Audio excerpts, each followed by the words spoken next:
Ini baru kelas. Cantik, muda, dan berkelas.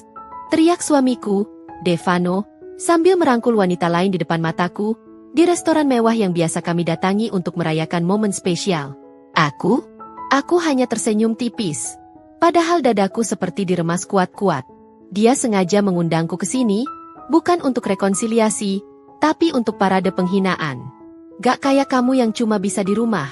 Lanjutnya dengan nada meremehkan. Tapi Devano tidak tahu, di bawah meja, tanganku sedang sibuk membuka aplikasi M-Banking.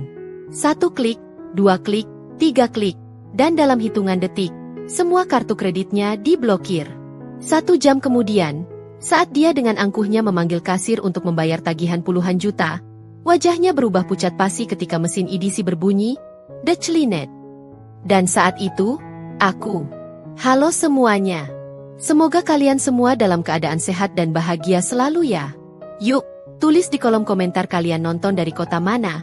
Aku penasaran nih, ada yang dari mana aja?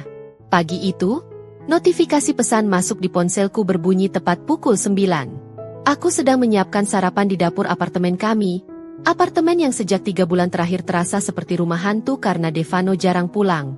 Aku mengambil ponsel dari saku apron, layar menampilkan nama, Devano suami, dengan pesan singkat yang membuatku mengerutkan dahi. Lunch hari ini jam 1, di Le Chateau. Datang ya. Tidak ada emoji. Tidak ada kata, sayang, atau cinta, seperti dulu. Bahkan tidak ada tanda tanya atau permintaan. Hanya perintah datar yang terasa begitu asing. Aku menatap layar itu cukup lama, mencoba memahami apa maksudnya. Le Chateau? Restoran fine dining di kawasan elit yang biasa kami kunjungi hanya untuk acara anniversary atau perayaan pencapaian bisnis Devano. Kenapa tiba-tiba dia mengajakku ke sana? Hari ini bukan hari spesial. Bukan ulang tahun pernikahan kami, bukan ulang tahunku, juga bukan ulang tahunnya. Aku mencoba membalas pesannya, ada acara apa? Tapi 3 menit berlalu tanpa balasan. 5 menit, 10 menit, tetap tidak ada jawaban. Aku tahu Devano sedang online karena statusnya menunjukkan, terakhir dilihat baru saja. Tapi dia memilih untuk mengabaikanku. Seperti biasa akhir-akhir ini. Sejak 4 bulan lalu, Devano berubah total. Pria yang dulu selalu pulang tepat waktu, yang selalu bertanya, sudah makan? Setiap hari, yang selalu memelukku sebelum tidur, kini berubah menjadi sosok asing yang dingin dan acuh. Alasannya selalu sama. Proyek besar, meeting penting, klien dari luar kota. Aku mencoba memahami, aku berusaha menjadi istri yang pengertian. Tapi semakin lama, semakin terasa ada jarak besar yang menganga di antara kami. Bahkan kemarin malam, dia tidak pulang sama sekali. Hanya mengirim pesan singkat pukul 11 malam, meeting sampai larut, menginap di hotel dekat kantor. Aku tidak bertanya lebih jauh karena aku sudah lelah berdebat. Setiap kali aku mencoba mengkomunikasikan perasaanku, Devano selalu berkata aku terlalu sensitif, terlalu mengada-ada, terlalu posesif. Tapi hari ini, dia mengundangku makan siang. Di tempat yang spesial. Mungkin dia ingin memperbaiki hubungan kami? Mungkin dia menyadari bahwa kami sudah terlalu lama hidup seperti orang asing di satu atap yang sama? Secercah harapan mulai tumbuh di dadaku, meski ada sesuatu yang mengganjal. Intuisi yang berbisik bahwa ada yang tidak beres. Aku memutuskan untuk bersiap dengan serius. Jika ini kesempatan untuk menyelamatkan pernikahan kami, aku tidak ingin menyia-nyiakannya. Aku membuka lemari, memilih midi dress cream favoritku yang selalu Devano puji. Kamu cantik banget pakai ini, katanya dulu. Aku padukan dengan blazer navy tailored dan heels nude setinggi 7 cm. Riasan tipis, rambut ditata sleek, dan tas tangan kulit premium yang Devano belikan saat anniversary kedua kami. Aku ingin terlihat sempurna untuknya. Sebelum keluar, aku menatap pantulan diriku di cermin besar ruang tamu. Wanita berusia 32 tahun dengan mata yang sedikit lelah menatap balik. Kapan terakhir kali aku merasa cantik? Kapan terakhir kali Devano menatapku dengan tatapan kagum seperti dulu? Aku menggelengkan kepala, mengusir pikiran negatif itu. Hari ini akan berbeda. Hari ini kami akan mulai lagi dari awal. Perjalanan menuju Le Chateau memakan waktu 20 menit dengan mobil. Sepanjang jalan, aku mencoba menghubungi Devano beberapa kali tapi tidak diangkat. Aku kirim pesan, aku sudah jalan ya, sampai ketemu di sana, tapi hanya centang satu, bahkan tidak terkirim dengan sempurna. Entah kenapa, perasaan tidak enak itu semakin menguat. Ketika mobilku memasuki area parkir restoran, jantungku berdegup lebih kencang. Le Chateau berdiri megah dengan arsitektur klasik Eropa, jendela-jendela besar dengan tirai beludru, dan pintu kayu jati berukir mewah. Valet parking segera menghampiri, membukakan pintu mobilku dengan sopan. Selamat siang, Nyonya. Selamat datang di Le Chateau. Aku melangkah masuk, disambut aroma harum lilin aromaterapi dan alunan musik klasik lembut. Interior restoran ini selalu membuatku terpesona. Lampu kristal besar menggantung di langit-langit, meja-meja dengan taplak putih bersih, kursi beludru mewah, dan dekorasi bunga segar di setiap sudut. Ini adalah tempat di mana orang-orang kaya merayakan pencapaian mereka, tempat di mana setiap hidangan adalah karya seni. Selamat siang, ada reservasi atas nama siapa? Tanya hostes berseragam hitam elegan dengan senyum profesional. Devano Wijaya, jawabku. Dia mengecek tablet di tangannya, lalu mengangguk. Ah ya, Tuan Devano sudah tiba. Mari saya antar. Sudah tiba? Berarti dia datang lebih dulu. Mungkin dia benar-benar serius dengan lunch ini. Mungkin dia sudah menyiapkan sesuatu yang spesial. Harapan itu kembali membuncah, mengalahkan semua keraguan yang sempat hinggap. Kami berjalan melewati deretan meja, melintas di antara tamu-tamu yang berbincang dengan suara pelan sambil menikmati hidangan mereka. Dan kemudian, aku melihatnya, Devano duduk di meja sudut dekat jendela besar, tempat favorit kami dulu. Dia mengenakan kemeja putih lengan panjang dengan cufflinks emas yang aku belikan, celana bahan hitam, dan jam tangan Swiss yang selalu dia banggakan. Tapi ada yang salah. Dia tidak sendirian. Di sebelahnya, duduk seorang wanita muda dengan rambut panjang berwarna ash blonde bergelombang, mengenakan bodycon dress merah menyala yang memperlihatkan lekuk tubuhnya dengan jelas. Perhiasan emas berlapis menghiasi lehernya, pergelangan tangannya, jemarinya. Riasannya tebal, lipstik merah menyala, highlighter yang membuat pipinya berkilau, bulu mata ekstensi yang dramatis. Dia tertawa kecil, tangannya menyentuh lengan Devano dengan gerakan yang terlalu akrab untuk sekadar rekan bisnis. Dan Devano tersenyum. Senyum yang sudah lama tidak kulihat. Senyum yang dulu hanya untukku. Langkahku terhenti. Dadaku sesak. Tangan hostes masih mengulurkan gerakan, menunjukkan meja itu, tapi aku tidak bisa bergerak. Tidak bisa bernapas. Nyonya? Panggil hostes dengan nada khawatir. Devano mengangkat wajahnya, menatapku. Tidak ada rasa bersalah di matanya. Tidak ada kejutan atau kepanikan. Hanya tatapan datar, seolah kedatanganku adalah sesuatu yang sudah dia rencanakan. Seolah ini semua adalah bagian dari skenario yang dia tulis. Dan disitulah aku menyadari, ini bukan undangan untuk rekonsiliasi. Ini adalah undangan untuk pembantaian. Aku memaksa kakiku melangkah maju, meski setiap langkah terasa seperti berjalan di atas pecahan kaca. Hostes membimbingku mendekati meja itu. Meja yang dulu penuh kenangan manis, kini berubah menjadi arena eksekusi. Devano tidak bangkit dari kursinya. Dia hanya duduk santai. Satu tangannya bersandar di sandaran kursi wanita itu dengan posesif. Ah, akhirnya datang juga, ucap Devano dengan nada datar yang terasa seperti tamparan. Tidak ada senyum hangat, tidak ada sapaan mesra. Hanya pernyataan dingin seolah aku adalah tamu yang terlambat datang ke acara yang tidak penting. Wanita di sebelahnya memutar tubuh, menatapku dari atas ke bawah dengan mata yang menilai. Bibirnya yang dilapisi lipstik merah terang melengkung membentuk senyum tipis. Senyum yang tidak sampai ke mata. Senyum yang menyimpan sejuta makna merendahkan. Silakan duduk, Nyonya. Hostes menarik kursi di seberang mereka. Posisi yang membuat aku berhadapan langsung dengan pemandangan yang tidak ingin kulihat. Aku duduk perlahan, meletakkan tas tangan di pangkuan. Tanganku menggenggam erat handle tas itu seolah itulah satu-satunya hal yang bisa membuatku tidak hancur di tempat ini. Naira, kenalkan. Devano berbicara dengan nada formal, seolah memperkenalkan rekan bisnis baru. Ini Kiara Saskia. Kiara, ini Naira, istriku. Maksudku mantan istriku nanti. Mantan istriku nanti. Kata-kata itu menusuk lebih dalam dari pisau. Aku menatap Devano, mencari tanda bahwa ini semua hanya mimpi buruk. bahwa pria di hadapanku ini bukan Devano yang dulu berjanji setia di hadapan keluarga kami, yang dulu menangis bahagia saat aku menerima lamarannya, yang dulu bilang aku adalah satu-satunya wanita yang dia cintai. Tapi mata yang menatapku balik adalah mata orang asing. Dingin, kosong, tanpa penyesalan. "Hai, Kak Naira."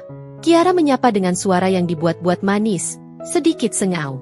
"Aku sudah sering dengar tentang kakak dari Devano. Senang akhirnya bisa ketemu langsung." "Sering dengar? Dari Devano? Berarti mereka sudah sering membicarakanku.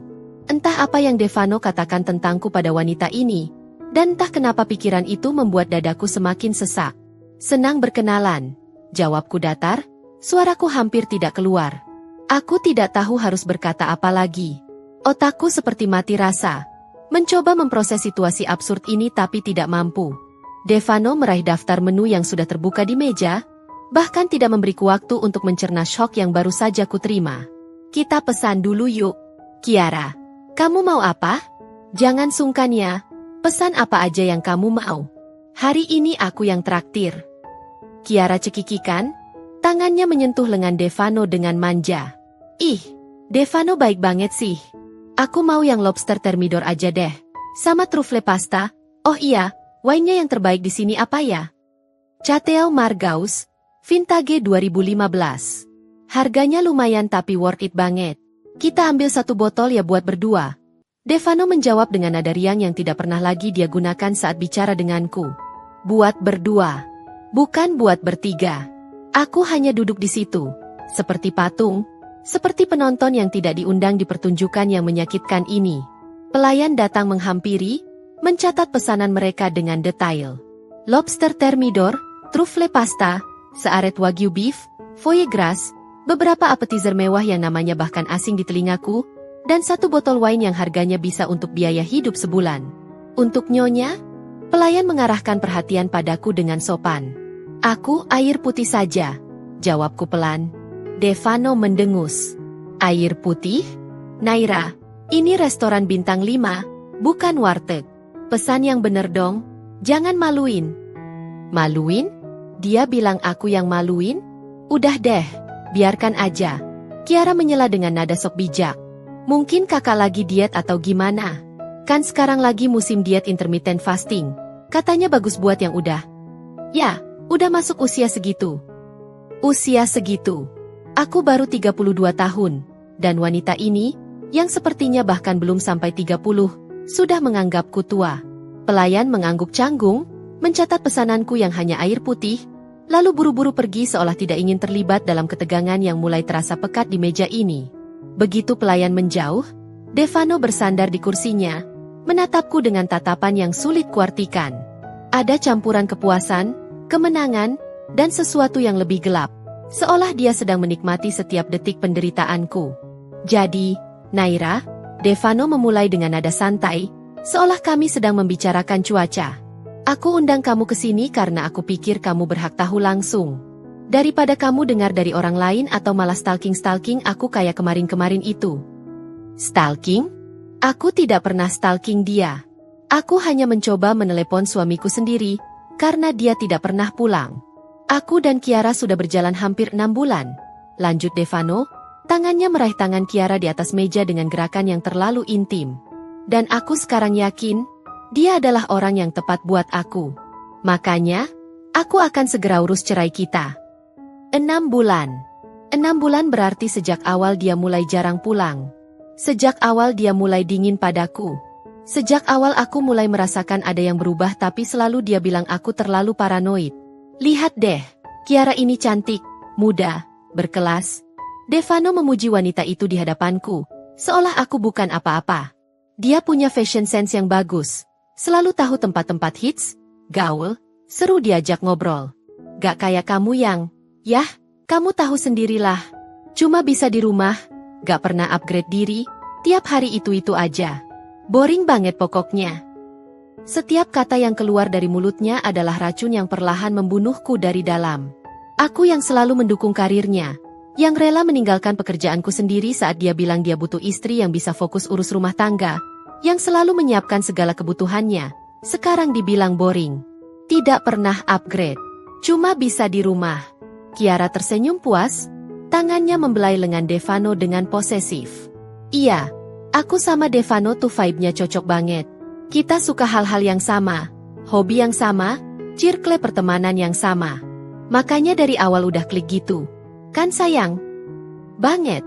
Devano menjawab sambil menatap Kiara dengan tatapan yang dulu dia berikan padaku. Makanya aku yakin banget, dia tuh the one. Bukan yang salah pilih dulu. Yang salah pilih dulu. Maksudnya aku? 7 tahun pernikahan kami. 7 tahun aku mencintainya dengan sepenuh hati. 7 tahun aku membangun hidup bersama dengannya. Sekarang dibilang salah pilih? Aku merasakan ponselku bergetar di dalam tas. Dengan tangan gemetar, aku mengambilnya. Notifikasi dari aplikasi banking kami.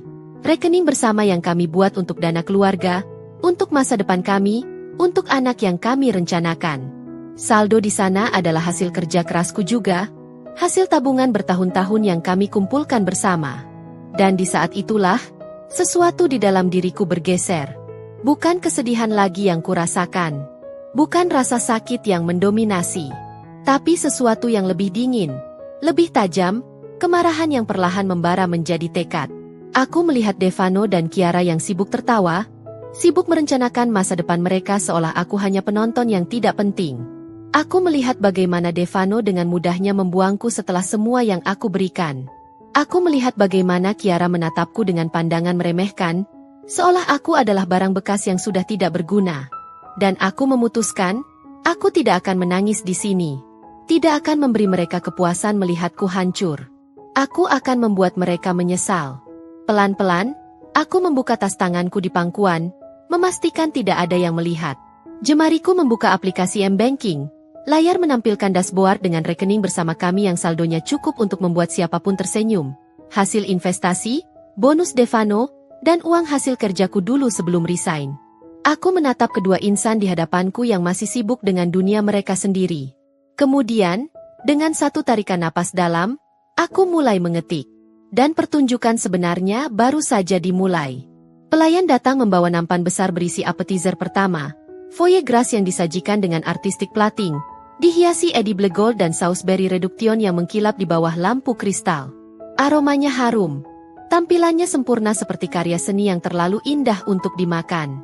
Tapi bagiku, semua itu terasa hambar. Wah, ini dia! Kiara bertepuk tangan kecil dengan antusias, matanya berbinar melihat hidangan mewah di hadapannya. Devano, kamu tahu aja aku suka foie gras. Ih, you're the best deh. Devano tersenyum lebar, dadanya membusung bangga. Ya iyalah, aku kan udah hafal banget sama selera kamu. Gak kayak orang yang meski udah 7 tahun bareng tapi tetap aja gak ngerti apa yang aku mau. Dia melirikku saat mengucapkan kalimat terakhir itu. Sebuah sindiran terang-terangan yang ditujukan padaku. Aku hanya menatap gelas air putih di hadapanku, berusaha menjaga ekspresi wajahku tetap datar meski badai mengamuk di dalam dada. Cobain dong, sayang. Kiara menyuapi Devano dengan garpu kecil, gerakan intimnya begitu terang-terangan seolah aku tidak ada di sana. Devano membuka mulut, menerima suapan itu sambil menatap Kiara dengan pandangan yang membuat perutku mual. Enak banget, puji Devano setelah menelan. Tuh kan, ini baru namanya wanita yang perhatian. Nyuapin, peduli, gak cuma nungguin dilayani doang. Aku menggenggam ponsel di pangkuanku lebih erat. Aplikasi M-Banking sudah terbuka, menampilkan daftar rekening dan kartu kredit yang terhubung dengan akun utama Devano. Semuanya atas namanya, tapi aku punya akses penuh sebagai joint account holder. Akses yang dia berikan sendiri bertahun-tahun lalu saat kami masih bahagia, saat dia masih mempercayaiku sepenuhnya. Oh iya, Kak Naira. Kiara tiba-tiba mengarahkan perhatian padaku. Suaranya dibuat ramah tapi matanya menyimpan seringai. Aku tuh penasaran deh. Selama ini kakak di rumah ngapain aja sih? Maksudnya, Devano kan kerja dari pagi sampai malam, pasti capek banget. Terus pulang-pulang gak ada yang ngertiin dia. Jadi sekarang aku yang disalahkan? Aku yang setiap hari memastikan rumah bersih, makanan tersedia, semua kebutuhan Devano terpenuhi. Sekarang dibilang tidak mengerti dia? Kiara, jangan gitu dong. Devano berkata dengan nada yang terdengar membela, tapi aku tahu itu hanya basa-basi. Naira kan udah berusaha. Cuma ya, effortnya itu gak cukup buat aku. Aku butuh lebih dari sekadar istri rumahan yang cuma bisa masak sama beberes rumah. Oh, isi. Kiara mengangguk-angguk sok mengerti. Pantesan Devano suka stres. Soalnya di rumah gak ada yang bisa diajak ngobrol hal-hal yang lebih intelektual gitu ya. Makanya dia nyaman sama aku. Karena aku bisa diajak diskusi bisnis, investasi, traveling, semua hal yang lebih dewasa dan berkelas. Berkelas. Kata itu keluar lagi dari mulutnya. Wanita yang duduk di sana dengan dress merah yang terlalu ketat, perhiasan yang terlalu mencolok, riasan yang terlalu menor. Dia bicara tentang berkelas padaku. Pelayan kembali datang, kali ini membawa main course mereka. Lobster thermidor dengan saus mentega yang mengepul, truffle pasta yang ditaburi parmesan premium, dan searet wagyu beef yang dipotong sempurna dengan donenes medium rare. Setiap piring disajikan dengan elegan, dihiasi garnish microgreens dan saus artistik. Ini semua buat kalian berdua aja? Aku akhirnya angkat suara, tidak kuat menahan diri. Devano menatapku dengan alis terangkat. Memang kenapa? Kamu mau? Oh sorry, kamu kan tadi bilang cuma mau air putih. Lagian, ini uangku kok. Aku mau belanjain siapa ya terserah aku dong. Oh, dia bilang uangnya. Padahal separuh dari uang di rekening bersama itu adalah hasil kerjaku sebelum resign. Separuh dari investasi yang kami bangun adalah ide dan kontribusiku. Tapi sekarang, semuanya diklaim sebagai miliknya. Iya sih. Kiara menimpali sambil memotong lobster dengan anggun. Lagian Kak Naira juga kayaknya lagi jaga badannya? Bener juga sih. Di usia segini emang harus lebih aware sama penampilan. Apalagi kalau udah mulai kendur sana-sini. Dia tidak menyelesaikan kalimatnya.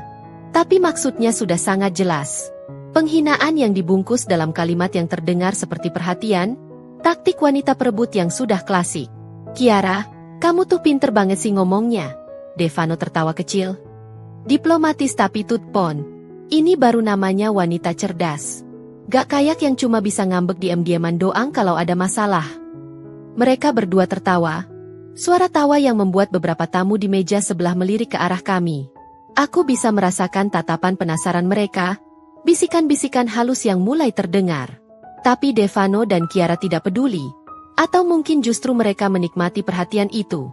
Di bawah meja, jemariku mulai bergerak. Aku membuka menu transfer di aplikasi banking, memasukkan nomor rekening pribadiku yang Devano tidak tahu. Rekening yang kubuka diam-diam 3 bulan lalu saat aku mulai merasa ada yang tidak beres dengan pernikahan kami. Total saldo rekening bersama, 850 juta rupiah. Angka yang tidak sedikit, hasil kerja keras bertahun-tahun, bonus-bonus Devano, dan uang hasil penjualan mobil lamaku dulu. Tanganku gemetar sedikit saat jemariku mengetik nominal transfer. Tapi aku sudah tidak peduli lagi. Mereka ingin bermain? Baik, aku akan bermain. Devano, Kiara tiba-tiba memanggil dengan nada manja. Nanti abis makan kita ke mall yuk. Aku mau lihat-lihat tas di butik yang kemarin kamu bilang bagus itu. Katanya lagi ada koleksi limited edition. Boleh banget, sayang. Devano menjawab tanpa pikir panjang. Kamu mau beli berapa juga gak apa-apa. Anggap aja hadiah dari aku karena kamu udah sabar nemenin aku selama ini. Sabar nemenin? 6 bulan dia selingkuh. Dan sekarang wanita itu dapat hadiah karena sabar? Sementara aku yang 7 tahun setia, yang rela mengorbankan karir, yang selalu mendukungnya, aku malah dihina di depan mata. Devano, kamu baik banget sih. Gak kayak mantan aku yang pelit banget. Beliin makan aja perhitungan. Kiara berbicara sambil mengelap sudut bibirnya dengan serbet linen putih. Makanya aku sayang banget sama kamu. Kamu tuh tipe pria yang beneran berkelas, yang ngerti cara ngetreat wanita dengan benar. Berkelas. Lagi-lagi kata itu. Tenang aja, Kiara. Devano berkata sambil menuangkan wine ke gelas mereka berdua. Cairan merah pekat itu berkilau di bawah cahaya lampu. Seperti darah yang mengalir perlahan. Selama kamu sama aku, kamu bakal dapet yang terbaik. Gak akan kekurangan apa-apa. Uang? Bank? Kartu kredit? Unlimited? Liburan ke luar negeri? Kapan aja kamu mau. Ini baru namanya hidup yang sebenarnya. Bukan hidup yang mediocre kayak. Yah, kayak yang selama ini. Mediocre. Hidup yang kami bangun selama 7 tahun dibilang mediocre. Wow, serius unlimited? Mata Kiara berbinar. Devano, kamu yakin? Soalnya wishlist aku tuh panjang banget loh. Yakinlah. Lagian sebentar lagi urusannya sama dia juga kelar. Devano melirikku dengan tatapan dingin. Proses cerai juga gak akan lama. Pengacara udah aku hubungin. Dokumen udah disiapkan. Paling sebulan 2 bulan juga beres. Terus kita bisa lanjut ke tahap selanjutnya. Tahap selanjutnya. Mereka sudah merencanakan semuanya. Pernikahan mereka. Hidup mereka. Masa depan mereka. Sementara aku hanya rintangan yang harus disingkirkan. Naira, Devano memanggilku dengan nada seolah dia adalah pihak yang paling rasional di sini. Aku harap kamu bisa kooperatif soal proses cerai ini. Jangan bikin ribet. Kamu ambil rumah dan mobil yang sekarang kamu pakai. Aku ambil aset-aset lainnya. Fair kan? Fair? Rumah yang harganya tidak sampai 2 miliar. Sementara dia akan mengambil apartemen investasi, saham, deposito, dan semua aset lain yang nilainya puluhan miliar? Atau kamu mau apa? Mau uang kompensasi? Oke deh. Nanti aku kasih 500 juta. Cukup kan buat kamu hidup beberapa tahun ke depan? Anggap aja itu ucapan terima kasih karena kamu udah jadi istriku selama 7 tahun. Meski ya gak membanggakan banget sih. 500 juta. Dia pikir 7 tahun hidupku hanya bernilai 500 juta rupiah. Kiara mencondongkan tubuhnya ke Devano. Berbisik, tapi cukup keras untuk aku dengar. Sayang, kamu baik banget masih mau ngasih kompensasi segitu. Aku sih kalau jadi kamu, kasih 200 juta aja cukup. Toh dia juga gak kontribusi apa-apa selain jadi ibu rumah tangga biasa. Mereka berdua tertawa lagi. Suara tawa yang memecah belah sisa-sisa harapan yang masih tersisa di hatiku. Aku sudah cukup mendengar. Aku sudah cukup menahan. Jemariku menekan tombol transfer di layar ponsel. 850 juta rupiah keluar dari rekening bersama, masuk ke rekening pribadiku. Notifikasi konfirmasi muncul, transfer berhasil. Kemudian aku membuka menu kartu kredit. 5 kartu kredit tambahan atas nama Devano. Semuanya terhubung dengan akun utama yang aku pegang. Limit totalnya mencapai 2 miliar rupiah. Kartu-kartu yang dia gunakan untuk segala transaksi mewahnya, termasuk makan siang hari ini. Satu persatu, aku blokir semuanya. Klik. Kartu berakhiran 4521 telah diblokir. Klik. Kartu berakhiran 7834 telah diblokir. Klik. Kartu berakhiran 2156 telah diblokir. Klik. Kartu berakhiran 9807 telah diblokir. Klik. Kartu berakhiran 3342 telah diblokir. Selesai. Aku mengangkat wajah, menatap pasangan di hadapanku yang masih sibuk menikmati makanan mereka, masih sibuk merencanakan hidup mewah mereka, masih sibuk mentertawakanku. Kemudian, aku tersenyum. Senyum tipis yang tulus untuk pertama kalinya sejak aku duduk di sini. Selamat ya, ucapku dengan suara tenang. Selamat untuk kalian berdua. Semoga bahagia. Aku berdiri dari kursi, mengambil tas tanganku dengan elegan, memastikan setiap gerakan terlihat tenang dan berkelas. Jauh lebih berkelas dari wanita yang duduk di seberang dengan dres merahnya yang menor. Mau kemana?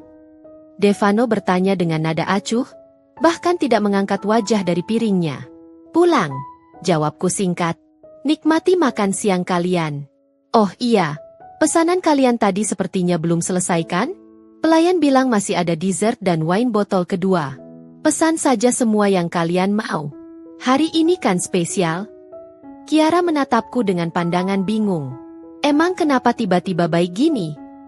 Aku hanya tersenyum lagi, kemudian berbalik dan melangkah pergi dengan kepala tegak, punggung lurus, dan hati yang, untuk pertama kalinya dalam berbulan-bulan, merasa sedikit lebih ringan.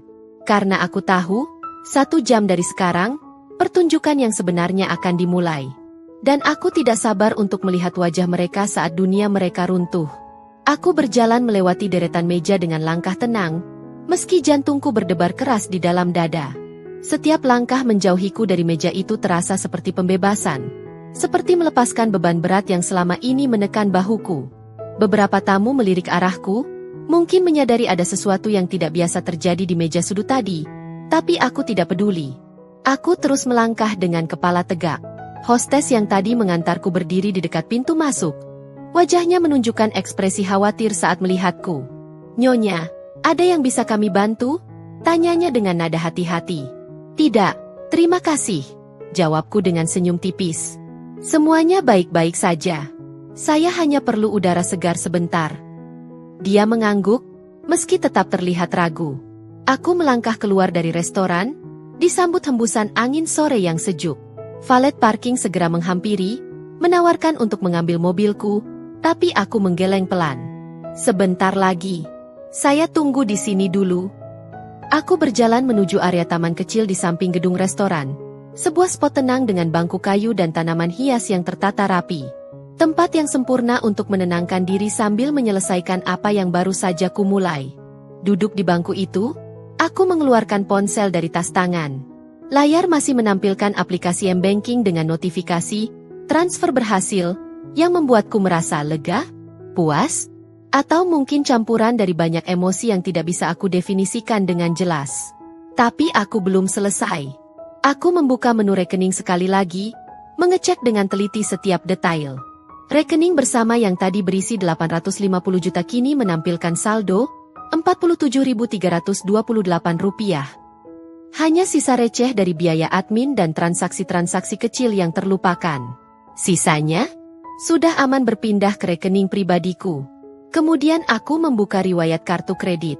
5 kartu yang tadi aktif sekarang semuanya berstatus diblokir sementara oleh pemegang akun utama. Kartu-kartu yang Devano andalkan untuk semua gaya hidupnya yang mewah, kartu yang dia gunakan untuk belanja Kiara, untuk makan di restoran mahal, untuk menginap di hotel bintang 5 saat dia bilang, meeting sampai larut. Semuanya mati. Tapi masih ada satu hal lagi yang perlu kulakukan. Aku membuka menu deposito dan investasi. Ada 3 deposito jangka panjang dengan total nilai hampir 2 miliar rupiah, deposito yang kami buat bersama untuk masa depan kami, katanya dulu. Dan ada juga rekening investasi saham yang nilainya fluktuatif tapi rata-rata di angka 1,5 miliar. Sebagai joint account holder, aku memiliki hak untuk melakukan pencairan darurat, fitur yang diaktifkan saat kami membuat akun ini bertahun lalu, untuk jaga-jaga kalau ada keperluan mendesak, katanya. Nah, ini sangat mendesak. Aku memulai proses pencairan deposito pertama. Sistem meminta verifikasi dengan mengirim kode OTP ke nomor ponselku, nomor yang terdaftar sebagai kontak utama. Kode masuk, aku input, dan proses dimulai. Permohonan pencairan deposito diproses. Estimasi dana masuk rekening, 1 hari kerja. Bagus. Aku lanjut ke deposito kedua dan ketiga. Prosesnya sama. Dalam hitungan menit, semua deposito kami sudah masuk dalam antrean pencairan. Devano tidak akan tahu sampai dia mengecek sendiri, dan saat itu, sudah terlambat. Untuk rekening investasi saham, aku tidak bisa langsung mencairkan semuanya karena memang ada aturan hold period. Tapi aku bisa melakukan sesuatu yang lebih strategis. Aku mengubah instruksi investasi dari agresif menjadi sangat konservatif. Memindahkan semua posisi dari saham-saham growth ke money market fund yang returnnya minimal. Bukan untuk merugi, tapi untuk memastikan Devano tidak bisa dengan mudah mendapatkan keuntungan maksimal dari investasi ini. Selesai. Aku bersandar di bangku, merasakan ponsel yang hangat di tanganku karena digunakan terus-menerus. Dadaku masih sesak, tapi ada sesuatu yang berbeda sekarang. Sesuatu yang terasa seperti kekuatan. Selama 7 tahun, aku selalu mengalah. Selalu memahami. Selalu menjadi yang lebih dewasa dalam setiap konflik. Dan apa yang kudapatkan? Penghinaan. Pengkhianatan. Perlakuan seperti aku tidak berharga. Tidak lagi. Ponselku bergetar, sebuah notifikasi email masuk. Dari bank, konfirmasi semua transaksi yang baru saja kulakukan. Aku membacanya sekali lagi, memastikan semuanya tercatat dengan benar. Transfer 850 juta rupiah ke rekening pribadi Naira Davina. Berhasil. Pemblokiran kartu kredit akhiran 4.521, berhasil. Pemblokiran kartu kredit akhiran 7.834, berhasil. Pemblokiran kartu kredit akhiran 2.156, berhasil. Pemblokiran kartu kredit akhiran 9.807, berhasil. Pemblokiran kartu kredit akhiran 3.342, berhasil. Pencairan deposito 1, diproses.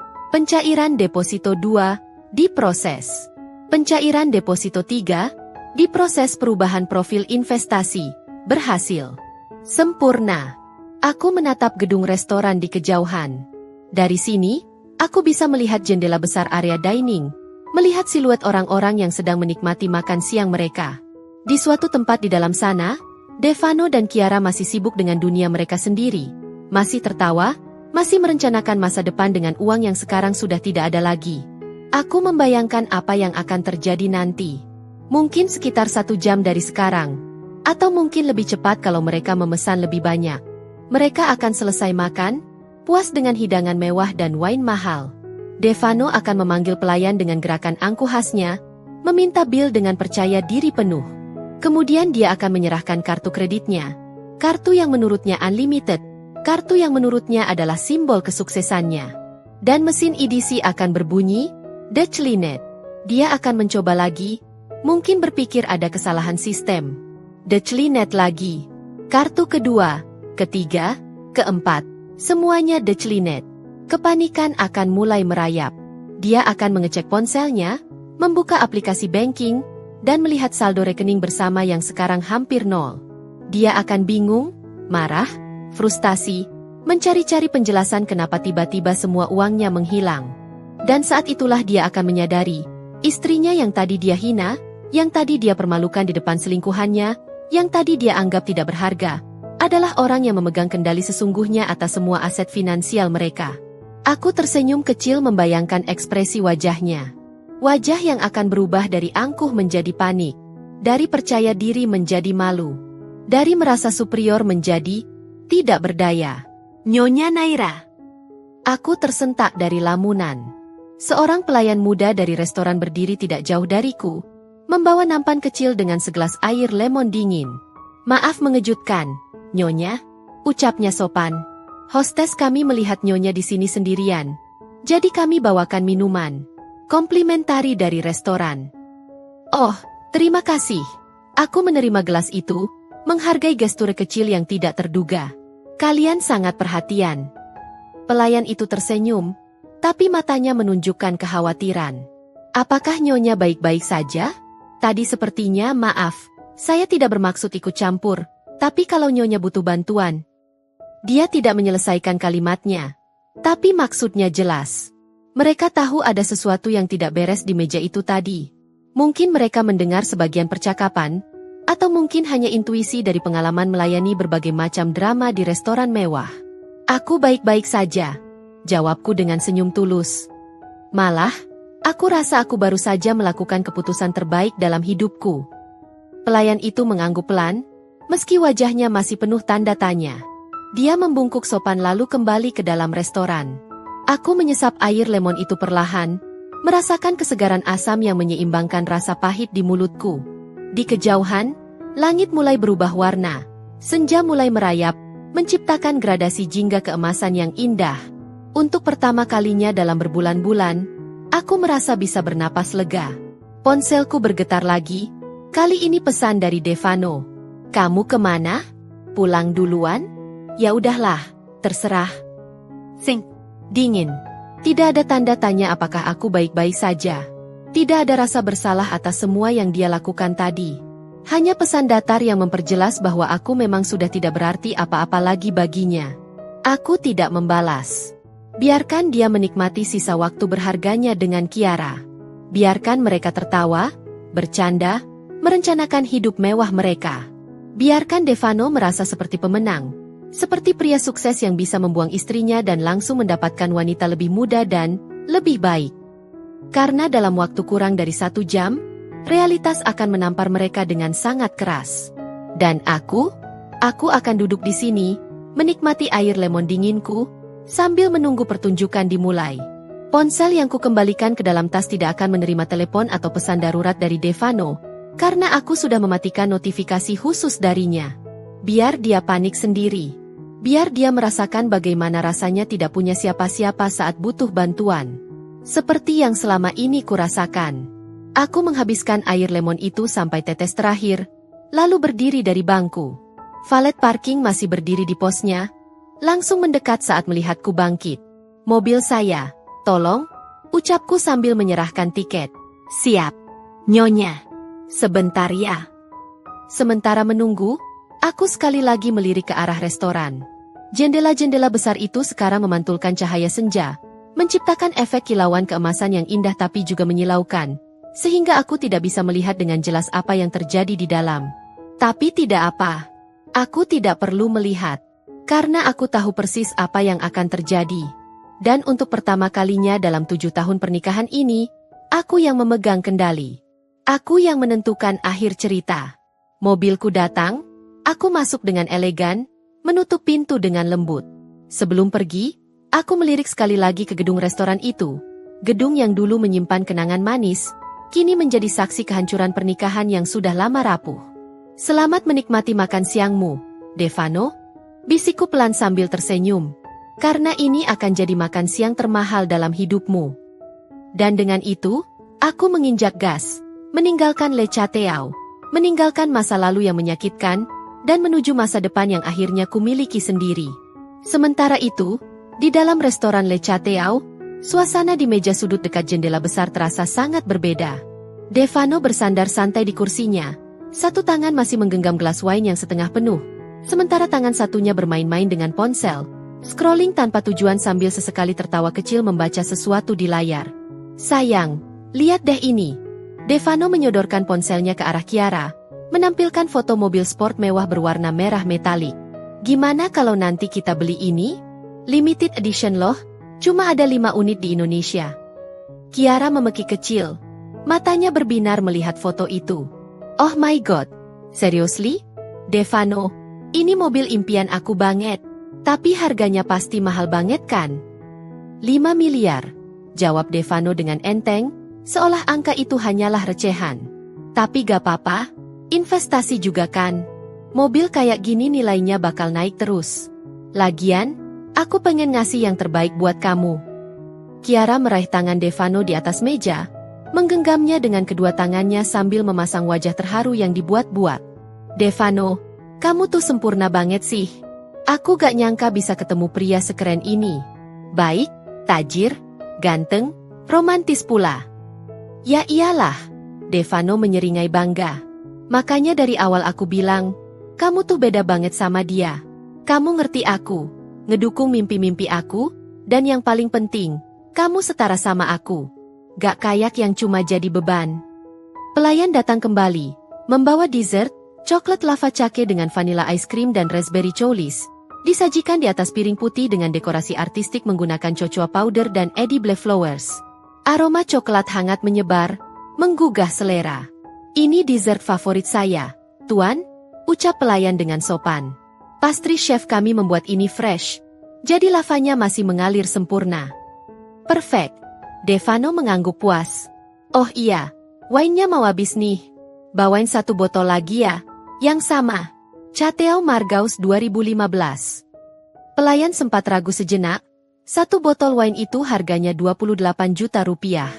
2 botol berarti sudah lebih dari 50 juta hanya untuk wine. Tapi melihat kepercayaan diri Devano yang begitu tinggi, dia hanya mengangguk. Baik, Tuan, segera saya siapkan. Begitu pelayan menjauh, Kiara memotong lava cake dengan sendok, dan coklat cair langsung mengalir keluar dengan sempurna. Wah, ini enak banget. Sayang, kamu harus cobain. Devano membuka mulut, menerima suapan dari Kiara sambil menatap mata wanita itu dengan pandangan penuh gairah. Enak, tapi gak seenak kamu. Kiara cekikikan, memukul lengan Devano dengan manja. Ih, gombal banget sih. Gombal tapi jujur. Devano menarik kursinya lebih dekat ke Kiara, tangannya merangkul pinggang wanita itu dengan posesif. Aku serius, Kiara. Sejak kenal kamu, hidup aku berasa lebih berwarna. Gak monoton kayak dulu. Setiap hari tuh exciting. Penuh kejutan, penuh petualangan. Ini baru namanya hidup yang sebenarnya. Aku juga sayang. Kiara meletakkan kepalanya di bahu Devano sebentar, gerakan intim yang membuat beberapa tamu di meja sebelah melirik dengan pandangan tidak setuju. Tapi mereka berdua tidak peduli. Makanya aku gak sabar nunggu kamu officially jadi pria single lagi. Setelah itu, kita bisa lebih bebas. Gak perlu sembunyi-sembunyi lagi. Gak akan lama kok, Devano berbisik, tapi cukup keras. Pengacara udah siap semua. Dokumen perceraian tinggal tunggu tanda tangan dia. Paling lama 2 bulan, kita udah bisa officially together. Terus kita langsung nikah, honeymoon ke Maldives atau Swiss, kamu mau yang mana? Dua-duanya. Kiara menjawab dengan antusias. Maldives dulu buat diving sama santai di beach, terus Swiss buat main ski. Oh iya, nanti kita nginep di hotel yang ada private villanya ya, yang ada infinity pool menghadap pemandangan. Aku udah lihat di Instagram, keren banget. Deal? Devano mengecup kening Kiara sekilas. Apapun yang kamu mau, bakal aku kasih. Lagian, aku emang udah rencana mau ekspansi bisnis ke Eropa juga. Jadi sekalian bulan madu, sekalian survei lokasi buat cabang baru. Kamu bisa ikut meeting-meeting aku juga, biar makin ngerti dunia bisnis aku. Wah, aku jadi istri sekaligus partner bisnis dong. Kiara menatap Devano dengan mata berbinar. Devano, kamu beneran mau ngelibatin aku di bisnis kamu? Tentu aja, jawab Devano dengan yakin. Kamu kan cerdas, punya networking bagus, plus kamu ngerti dunia lifestyle yang premium.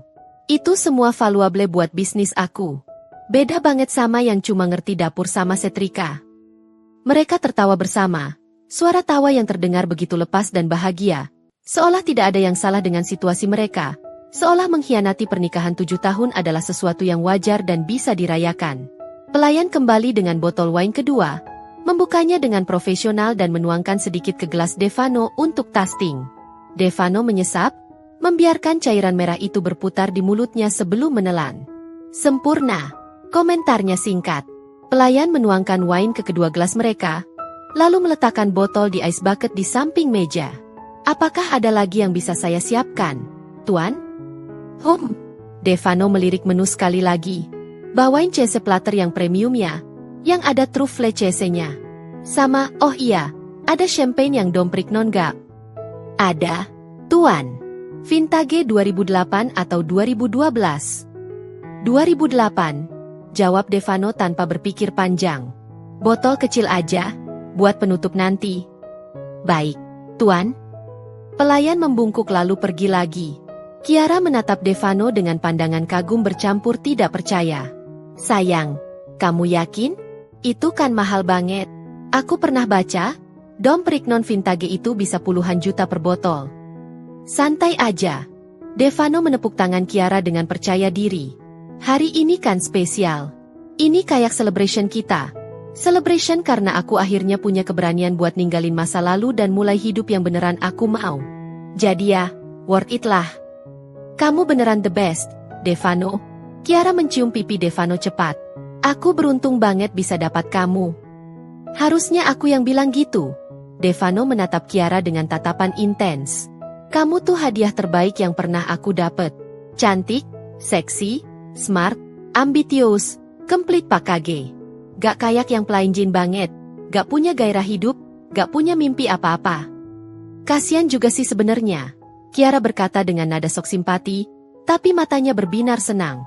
Tapi ya mau gimana lagi? Kan emang gak semua orang bisa upgrade diri. Ada yang stuck di zona nyaman, gak mau berkembang. Makanya ya gitu deh, ditinggal. Exactly. Devano mengangguk-angguk setuju. Aku udah berkali-kali bilang, upgrade dong, belajar hal baru, kenalin aku ke circle yang lebih bagus. Tapi dia MAH santai aja, maunya di rumah doang. Terus berharap aku tetap betah sama kehidupan yang itu-itu aja. Impossible. Cheese platter datang. Papan kayu besar berisi berbagai jenis keju premium dari berbagai negara, disusun artistik dengan crackers, dried fruits, honey, dan tentu saja, truffle cheese yang harganya selangit. Aromanya kuat, menyengat hidung dengan karakteristik yang khas. Wah, ini dia. Devano langsung mengambil sepotong truffle cheese, meletakkannya di cracker dan menyuapkan ke mulut Kiara. Cobain, ini limited banget. Cheese-nya diimport langsung dari Italia, truffle-nya grade A. Kiara mengunyah perlahan, matanya melebar. Oh my god, ini enak banget. Rasanya tuh rich banget. Ada earthy notes dari truffle-nya. Devano, kamu tuh ngerti banget ya soal fine dining gini. Ya iyalah, aku kan sering business dinner sama klien-klien internasional. Devano menjawab dengan bangga. Mereka tuh apreciate kalau kita ngerti wine pairing, choice selection, proper table manner. Itu semua bagian dari professional image. Makanya aku selalu bilang, dalam dunia bisnis kelas atas, yang penting bukan cuma skill, tapi juga how you present yourself. Betul banget, Kiara mengangguk antusias. Image is everything. Makanya aku selalu maintain penampilan aku, selalu update tren terbaru, selalu networking di event-event premium. Soalnya circle kita tuh harus setara, gak bisa yang satu kelas atas, yang satu yah, biasa aja. Mereka melanjutkan makan dengan santai, berbincang tentang rencana masa depan mereka, apartemen mana yang akan mereka beli setelah menikah, mobil apa lagi yang akan mereka koleksi, negara mana yang akan mereka kunjungi untuk honeymoon, bahkan sudah membicarakan konsep pesta pernikahan yang mereka inginkan. Aku maunya garden wedding, Kiara berbicara dengan excited. Yang temanya elegan romantik gitu. Banyak bunga fresh import, lighting yang dramatik, live band yang bisa main lagu-lagu jazz. Terus dress aku harus custom dari desainer terkenal, yang bisa bikin aku jadi pusat perhatian. Up Prophet, Devano menyetujui semuanya dengan mudah. Budget unlimited kok buat wedding kita. Aku mau semua orang tahu, ini bukan wedding biasa. Ini wedding dua orang yang emang match, yang emang setara, yang emang ditakdirkan bersama. Dom Perignon datang dalam ice bucket mewah, dengan dua champagne flute kristal yang berkilau. Pelayan membukanya dengan bunyi, pop, yang elegan. Lalu menuangkan cairan emas berbuih itu dengan hati-hati. Untuk tuan dan nyonya, ucap pelayan sopan, meskipun dia tahu Kiara bukan istri sah Devano, tapi dalam dunia hospitality, guest is always right. Devano mengangkat gelasnya, Kiara mengikuti. Cheers, ucap Devano. Untuk masa depan kita. Untuk hidup yang lebih baik. Untuk kebebasan dari masa lalu yang mengikat. Cheers, Kiara menggulungkan gelas mereka, menghasilkan bunyi kristal yang merdu. Mereka menyesap champagne itu perlahan, menikmati bubble yang lembut di lidah, rasa yang kompleks dan refined, champagne yang harganya setara dengan gaji bulanan karyawan biasa. Perfect. Devano menutup mata sejenak, menikmati momen itu. Ini baru namanya hidup. Ini baru namanya winning in life. Kiara tersenyum puas, tangannya kembali menggenggam tangan Devano di atas meja. Di sekitar mereka, restoran mulai ramai dengan tamu-tamu yang datang untuk dinner shift. Live music mulai diputar. Alunan piano klasik yang lembut, menciptakan ambience romantik yang sempurna. Untuk Devano dan Kiara, saat ini adalah puncak kebahagiaan mereka. Mereka merasa sudah menang, merasa sudah bebas, merasa masa depan cerah terbentang luas di hadapan mereka. Mereka tidak tahu bahwa dalam waktu kurang dari 30 menit, dunia mereka akan runtuh. Dan kejatuhan itu akan terjadi di tempat yang sama, di restoran mewah ini, di depan semua tamu, di depan staf yang sama yang sekarang melayani mereka dengan hormat. Tapi untuk saat ini, mereka masih tenggelam dalam euforia kemenangan palsu mereka. Masih tertawa, masih merencanakan, masih merasa seperti pemenang. Tanpa tahu, kehancuran sudah menanti di tikungan berikutnya. 1 jam berlalu dengan cepat. Devano dan Kiara masih larut dalam percakapan mereka. Sesekali tertawa keras tanpa peduli pandangan tamu lain. Botol wine kedua sudah hampir habis. Jazz platter tinggal sisa-sisa remah, dan champagne Dom Perignon sudah mereka selesaikan sampai tetes terakhir. Ah, kenyang banget. Kiara bersandar di kursinya. Satu tangan mengelus perutnya yang sedikit buncit setelah makan banyak. Tapi happy banget. Ini salah satu makan siang terbaik dalam hidupku. Baru permulaan, sayang. Devano tersenyum puas. Nanti kalau kita udah officially together, setiap hari bisa kayak gini. Fine dining, traveling, shopping, semua yang kamu mau. Kiara meraih klatnya yang tergeletak di kursi, membuka kaca kecil di dalamnya untuk memeriksa riasan. Lipstik merah di bibirnya sudah sedikit pudar dimakan makanan. Jadi dia mengaplikasikan ulang dengan gerakan cepat dan mahir. Aku puas banget hari ini. Makanannya enak, tempatnya mewah, dan yang paling penting, aku suka banget gimana cara kamu handle situasi tadi. Tegas, straightforward, gak pakai basa-basi. Emang harus gitu. Devano meraih ponselnya yang tergeletak di meja, mengecek jam. Udah jam 2:30. Kayaknya kita udah cukup lama di sini ya. Gimana? Mau lanjut ke mall sekarang? Kamu kan tadi bilang mau lihat-lihat tas. Boleh. Kiara langsung excited. Mata berbinar lagi. Aku udah list nih beberapa brand yang mau aku cek. Oh iya, sayang, nanti aku boleh ya beli sepatu juga? Kemarin aku lihat di Instagram ada limited edition yang bagus banget. Beli aja semua yang kamu mau. Devano menjawab dengan generous. Anggap aja hadiah karena kamu udah sabar nemenin aku selama ini. Yay! Love you so much. Kiara mencium pipi Devano lagi, meninggalkan bekas lipstik merah di sana. Devano tertawa, mengusap bekas lipstik itu dengan punggung tangannya. Kemudian dia mengangkat tangan, memberi kode pada pelayan yang sedang berkeliling. Excuse me, Bill please. Seorang pelayan muda menghampiri dengan sopan. Baik, Tuan. Sebentar saya siapkan. Beberapa menit berlalu. Devano dan Kiara sibuk merencanakan rute shopping mereka, membahas store mana yang harus dikunjungi duluan, berapa lama di setiap tempat, dan mungkin dinner di mana nanti malam. Pelayan kembali membawa folder kulit hitam elegan berisi bill. Dia meletakkannya di depan Devano dengan hati-hati. Ini billnya, Tuan. Devano membuka folder itu dengan santai, matanya scanning total di bagian bawah. Angka yang tertera, Rp73.850.000. 73 juta lebih. Untuk makan siang bertiga, atau sebenarnya berdua, karena Naira hanya pesan air putih. Tapi bagi Devano, angka itu bukan masalah. Dia sudah terbiasa dengan tagihan sebesar ini, bahkan lebih besar. Dia merogoh dompet kulit premium dari saku celananya, mengeluarkan kartu kredit platinum dengan limit 200 juta rupiah, kartu andalannya untuk semua transaksi besar. Gesek aja, ucapnya sambil menyerahkan kartu dengan percaya diri, bahkan tidak melirik bil itu lagi. Pelayan mengambil kartu itu, lalu pergi ke kasir dengan langkah cepat. Devano kembali fokus pada Kiara yang sedang sibuk scrolling Instagram, menunjukkan foto-foto tas branded yang ingin dia beli. Yang ini bagus gak? Kiara menunjukkan foto tas Hermes Birkin warna pink pastel. Bagus, cocok buat kamu. Jawab Devano sambil mengangguk. Harganya berapa? Sekitar 450 juta. Kiara menjawab dengan nada kasual, seolah angka itu hanya recehan. Tapi kan limited edition, jadi investment juga. Nanti kalau dijual lagi, harganya pasti naik. Oke, nanti kita coba hunting, Devano menjawab, meski di dalam hatinya sedikit terkejut dengan angka itu. 450 juta untuk satu tas? Tapi dia tidak mau terlihat ragu di depan Kiara. Dia harus maintain image-nya sebagai pria kaya yang generous.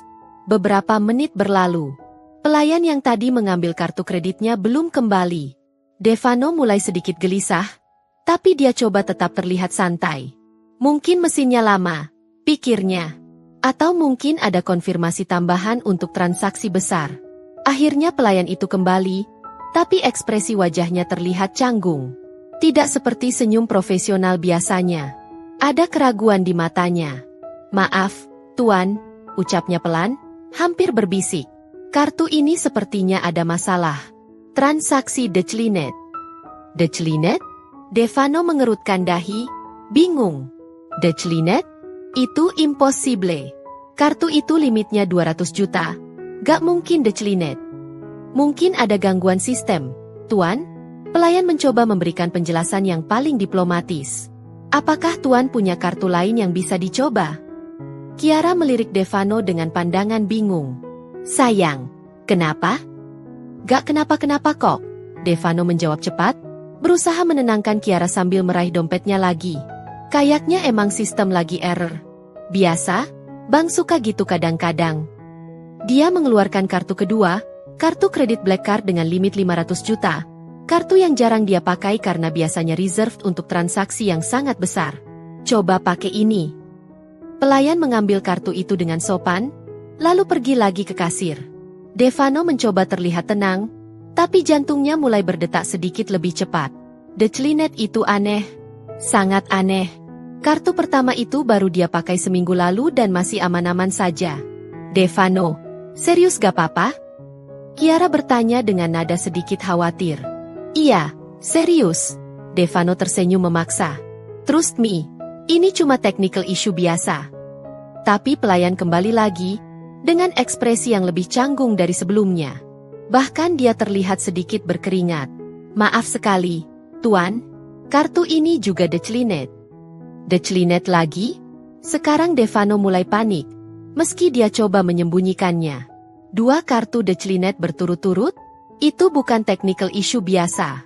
Ada yang salah. Sangat salah. Sebentar, Devano meraih ponselnya dengan tangan yang sedikit gemetar, mencoba membuka aplikasi mobile banking. Tapi notifikasi di layar membuat darahnya membeku. Kartu kredit akhiran 4.521 telah diblokir oleh pemegang akun utama. Kartu kredit akhiran 7.834 telah diblokir oleh pemegang akun utama. Diblokir? Oleh siapa? Pemegang akun utama itu Naira. Rekening bersama mereka, kartu-kartu tambahan itu semua di bawah Jin account yang mereka buat bertahun lalu. Dengan tangan gemetar, dia membuka aplikasi banking, login dengan password, dan memeriksa rekening bersama. Saldo, Rp47.328. Rp47.000. Devano menatap layar itu tidak percaya. Tidak mungkin. Tadi pagi saldo di rekening itu masih 850 juta. Kemana perginya? Apa yang terjadi? Dia scroll ke bawah, melihat riwayat transaksi. Dan di sana, jelas tertulis. Transfer ke rekening Naira Davina, 850 juta rupiah, pukul 13.47. Naira mengambil semua uang itu. Naira memblokir semua kartunya. Naira melakukan ini semua saat dia sedang menghina dia di restoran ini. Tuan, pelayan memanggil lagi. Suaranya lebih keras kali ini. Apakah ada kartu lain? Atau mungkin Tuan ingin membayar dengan cash? Cash? Devano bahkan tidak pernah bawa cash sebanyak itu. Siapa yang bawa cash 70 juta di dompet? Kiara mulai menyadari ada sesuatu yang sangat salah. Devano, kok kamu pucat gitu? Emang kenapa sih? Kiara, tunggu sebentar ya. Devano berbisik dengan nada tegang. Dia kembali mengecek ponselnya, mencoba kartu ketiga, keempat. Semua menunjukkan status yang sama, diblokir. Pelayan masih berdiri di sana, menunggu dengan sabar tapi wajahnya mulai menunjukkan kekhawatiran. Beberapa tamu di meja sebelah mulai melirik ke arah mereka, menyadari ada sesuatu yang tidak beres. Tuan, maaf, pelayan berbicara lagi, kali ini nadanya lebih tegas. Apakah Tuan bisa menyelesaikan pembayaran? Saya harus melapor ke manajer kalau ada kendala. Tunggu sebentar. Devano mengangkat tangannya, meminta waktu. Dia mencoba menelepon Naira, nomor yang sejak tadi dia abaikan. Tapi teleponnya tidak diangkat. Sekali, 2 kali, 3 kali, semua masuk voicemail. Naira, angkat. Dia hampir berteriak di dalam hati. Kiara sekarang terlihat sangat gelisah. Devano, serius, kamu bikin aku khawatir. Emang ada masalah apa? Devano bergumam, tidak percaya dengan apa yang terjadi. Dia ngambil semua uangnya. Dia blokir semua kartu aku. Dia. Apa? Kiara hampir berteriak, tapi dia tahan di detik terakhir. Maksud kamu gimana? Dia ngambil uang? Uang siapa? Rekening bersama. Devano menjawab dengan suara serak. Dia transfer semua saldo ke rekening dia. 850 juta. Habis. Semuanya habis. Kiara menatap Devano dengan mata melebar, syok bercampur marah. 850 juta? Dan kamu bilang dia cuma ibu rumah tangga biasa yang gak penting? Kamu bilang dia gak punya apa-apa.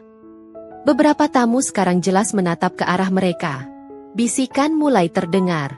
Suasana yang tadinya romantik dan menyenangkan sekarang berubah menjadi nikmare. Dan pelayan masih berdiri di sana, menunggu pembayaran untuk bil senilai 73 juta rupiah. Bil yang sekarang Devano tidak tahu bagaimana cara membayarnya. Tuan, pelayan berbicara lagi, kali ini dengan nada yang sangat formal dan dingin. Saya harus memanggil manajer kami. Mohon tunggu sebentar. Dan dengan itu, dia berbalik dan berjalan cepat menuju area kasir. Devano duduk terpaku di kursinya. Wajahnya pucat pasi, keringat dingin mulai membasahi dahinya. Semua kepercayaan diri yang tadi begitu tinggi, sekarang hancur berkeping-keping. Dan yang lebih buruk, ini baru permulaan dari kehancuran yang sebenarnya. Beberapa menit terasa seperti berjam-jam. Devano duduk kaku di kursinya. Ponsel masih tergenggam erat di tangan yang berkeringat. Dia mencoba menelepon Naira lagi. Masih tidak diangkat. Dia coba kirim pesan dengan huruf kapital. Naira angkat telepon. Ini penting. Tapi pesan itu hanya terkirim, dibaca, dan diabaikan. Kiara menatap Devano dengan pandangan yang mulai berubah. Bukan lagi tatapan kagum atau cinta, tapi sesuatu yang lebih mirip kekecewaan. Bahkan mungkin jijik. Jadi kamu sekarang gak punya uang sama sekali? Tanya Kiara dengan suara pelan tapi menusuk. Maksudnya, semua uang kamu ada di rekening itu doang. Bukan gitu. Devano mencoba menjelaskan sambil mengusap wajahnya frustasi. Aku punya aset lain. Apartemen, saham, deposito. Cuma sekarang gak liquid aja. Butuh waktu buat pencairan. Tapi sekarang kamu gak bisa bayar ini. Kiara menunjuk folder bil yang masih terbuka di meja. Devano tidak menjawab. Jawaban itu sudah jelas. Langkah kaki terdengar mendekat. Seorang pria berusia sekitar 40-an dengan setelan hitam rapi dan name tag bertuliskan, Rendra, manajer, berjalan menghampiri meja mereka. Wajahnya profesional tapi tegas. Senyumnya sopan namun tidak hangat. Selamat sore, Tuan Devano. Sapa Rendra dengan nada formal. Saya Rendra, manajer restoran. Saya dengar ada sedikit kendala dengan pembayaran. Devano mencoba menegakkan tubuhnya, berusaha mendapatkan kembali komposurnya. Ya, sepertinya ada masalah teknis dengan kartu kredit saya. Sistem bank lagi error kayaknya. Saya mengerti, Tuan. Rendra mengangguk dengan tenang. Hal seperti ini memang terkadang terjadi. Apakah Tuan memiliki metode pembayaran alternatif? Kartu debit, transfer bank, atau cash mungkin? Kartu debit juga gak bisa. Devano menjawab dengan suara yang mulai parau. Rekening utama saya sedang ada masalah. Tapi saya bisa transfer nanti kalau sudah solved. Atau saya bisa. Maaf, Tuan. Rendra memotong dengan sopan tapi tegas. Kebijakan restoran kami mengharuskan pembayaran dilakukan segera setelah makan. Kami tidak bisa menunda pembayaran atau sistem hutang. Beberapa tamu di meja terdekat sekarang tidak lagi berpura-pura tidak memperhatikan. Mereka jelas menatap ke arah meja ini. Bisikan-bisikan mulai terdengar lebih keras. Itu kan yang bayar mahal tadi? Wah, ternyata gak bisa bayar ya. Kasihan juga sih, di depan pacarnya pula. Kiara mendengar bisikan-bisikan itu, wajahnya memerah, entah karena malu atau marah. Devano, bisiknya dengan nada mendesak. Kamu harus cari cara sekarang. Aku gak mau dipermalukan di sini. Aku lagi usaha. Devano membentak dengan suara pelan tapi keras. Dia kembali mengecek aplikasi bankingnya, mencoba login ke rekening lain yang mungkin dia lupa. Tapi semua rekening yang terhubung dengan Jin account menunjukkan status yang sama. Dana sudah ditransfer atau kartu diblokir. Dia teringat deposito. Ya, deposito. Ada 3 deposito dengan nilai hampir 2 miliar. Dia bisa pencairan darurat. Dengan jari gemetar, dia membuka menu deposito di aplikasi banking. Dan matanya melebar syok ketika melihat status semua deposito. Deposito 001, status. Dalam proses pencairan atas permintaan pemegang akun Naira Davina. Deposito 002, status. Dalam proses pencairan atas permintaan pemegang akun Naira Davina. Deposito 003, status. Dalam proses pencairan atas permintaan pemegang akun Naira Davina. Naira. Lagi-lagi Naira. Dia sudah melakukan semuanya. Mengambil uang cash, memblokir kartu kredit, bahkan mencairkan deposito. Dia melakukan semua ini dengan terencana, dengan tenang, dengan perhitungan yang sempurna. Dan Devano baru menyadari, wanita yang tadi dia hina, yang dia remehkan, yang dia anggap tidak berharga, adalah wanita yang selama ini memegang kendali penuh atas semua aset finansial mereka. Tuan? Rendra masih berdiri di sana, menunggu dengan sabar tapi wajahnya mulai menunjukkan ketegangan. Bagaimana, Tuan? Apakah sudah ada solusi? Saya bisa telepon saudara saya. Devano akhirnya berkata dengan suara yang hampir tidak terdengar. Harga dirinya yang tinggi sekarang jatuh ke titik terendah. Dia harus meminta bantuan. Dia harus mengaku bahwa dia tidak bisa membayar tagihan makan sendiri. Silakan, Tuan. Rendra memberi waktu. Tapi dia tidak beranjak dari tempat itu. Dia akan menunggu sampai masalah ini selesai. Devano menelepon kakaknya, Dimas, seorang pengusaha yang cukup sukses tapi hubungan mereka tidak terlalu dekat karena Devano selalu bersikap superior. Telepon berdering beberapa kali sebelum akhirnya diangkat. Halo, Devano? Ada apa? Suara Dimas terdengar di ujung sana. Dimas, aku butuh bantuan. Devano berbisik, berusaha agar suaranya tidak terdengar oleh tamu lain. Aku lagi ada masalah. Bisa transfer uang sekarang gak? Urgent banget. Urgent? Kenapa emang? Kamu kan tajir. Masih perlu pinjam uang? Nada Dimas terdengar skeptis. Jangan banyak tanya. Pokoknya aku butuh sekarang. 75 juta. Transfer ke rekening aku. Atau bisa juga ke nomor virtual account restoran. Aku kirim detailnya. Hening sejenak. 75 juta? Buat apa segitu? Dimas, please. Aku lagi di situasi susah nih. Nanti aku jelasin. Sekarang transfer dulu aja. Aku janji akan balikin dalam seminggu. Dimas menghela napas panjang di ujung sana. Fine. Tapi ini terakhir kalinya ya. Aku gak mau kamu biasain minta-minta. Aku transfer sekarang, tunggu aja. Thanks banget. Devano menutup telepon dengan lega, meski wajahnya masih pucat. Rendra masih berdiri di sana dengan tenang. Tuan akan melakukan transfer. Iya, saudara saya sedang transfer sekarang. Tunggu sebentar. Jawab Devano sambil mengelap keringat di dahinya dengan serbet. Sementara menunggu, suasana di meja itu benar-benar tidak nyaman. Kiara duduk dengan tangan terlipat di dada, menatap ke arah lain dengan wajah kesal. Beberapa kali dia melirik ponselnya, seperti sedang mencari alasan untuk kabur dari situasi ini. Kiara. Devano mencoba memegang tangannya. Kiara menarik tangannya menjauh. Jangan sentuh aku dulu. Kiara, please, ini bukan salah aku. Ini semua gara-gara dia yang... Gara-gara dia. Kiara menatap Devano dengan tajam.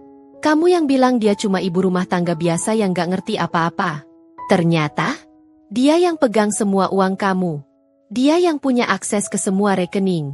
Dan kamu bahhkan gak bisa bayar makan sendiri tanpa minta bantuan orang. Kata-kata itu menampar Devano lebih keras dari tamparan fisik. Karena itu semua benar. Dia sudah terlalu percaya diri, terlalu yakin bahwa dia yang punya kontrol. Ternyata selama ini, Naira lah yang memegang kendali sesungguhnya. Ponsel Devano berbunyi, notifikasi dari aplikasi banking. Transfer masuk dari Dimas, 75 juta rupiah. Sudah masuk. Devano langsung memberitahu Rendra dengan cepat. Transfer dari saudara saya sudah masuk. Saya bisa transfer sekarang ke rekening restoran. Baik, Tuan. Silakan transfer ke nomor virtual account ini. Rendra memberikan kartu nama dengan nomor rekening restoran. Devano melakukan transfer dengan tangan gemetar. 73.850.000 masuk ke rekening restoran. Notifikasi, transfer berhasil, muncul di layar. Sudah.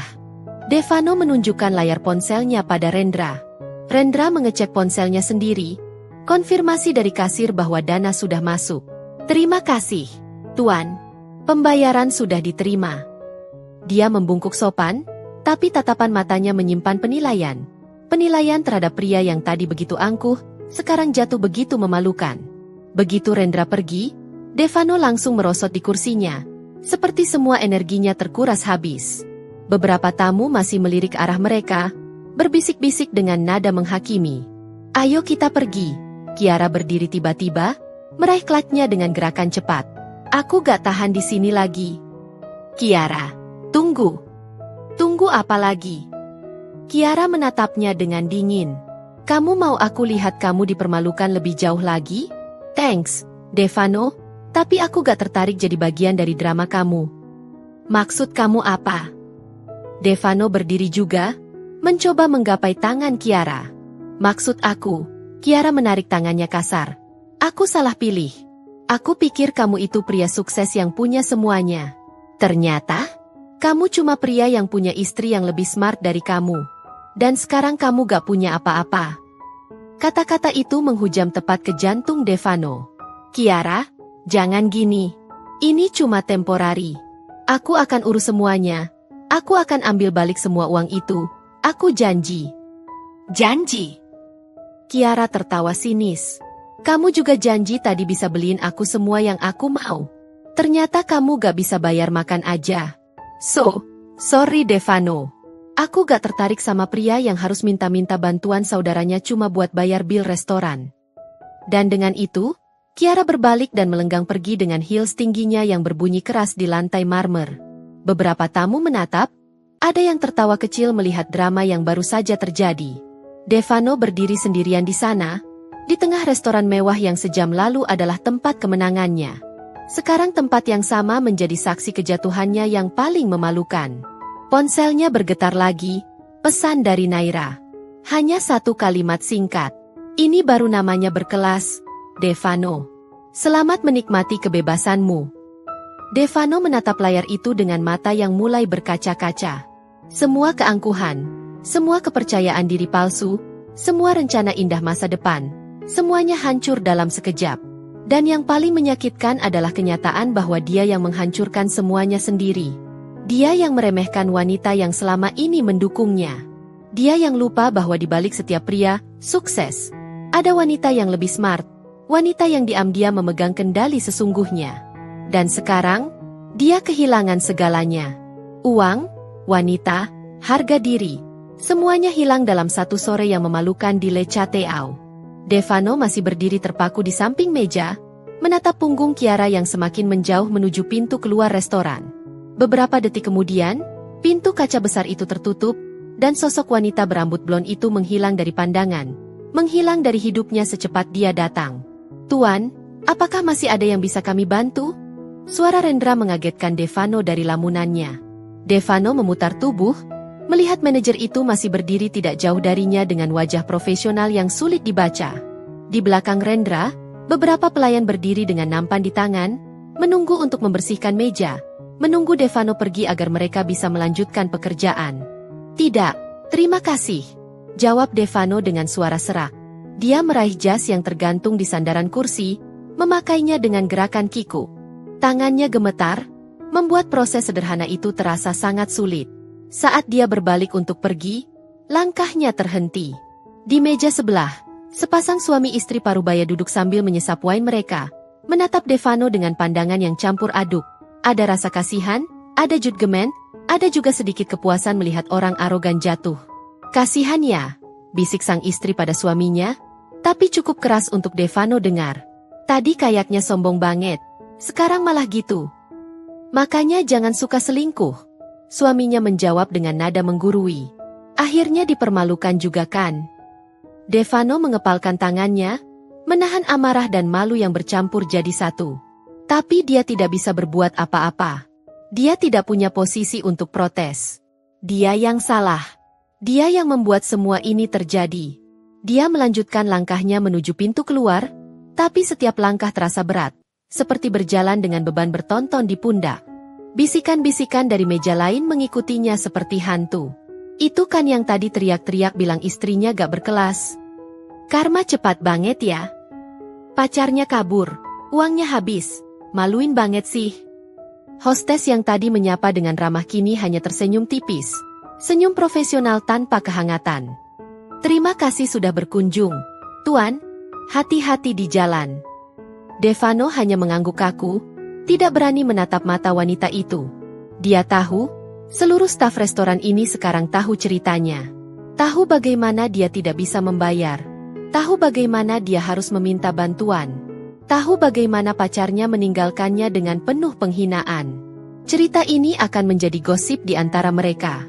Mungkin besok, atau lusa, cerita ini akan tersebar ke restoran-restoran lain, ke circle sosialita yang sering datang ke tempat-tempat seperti ini.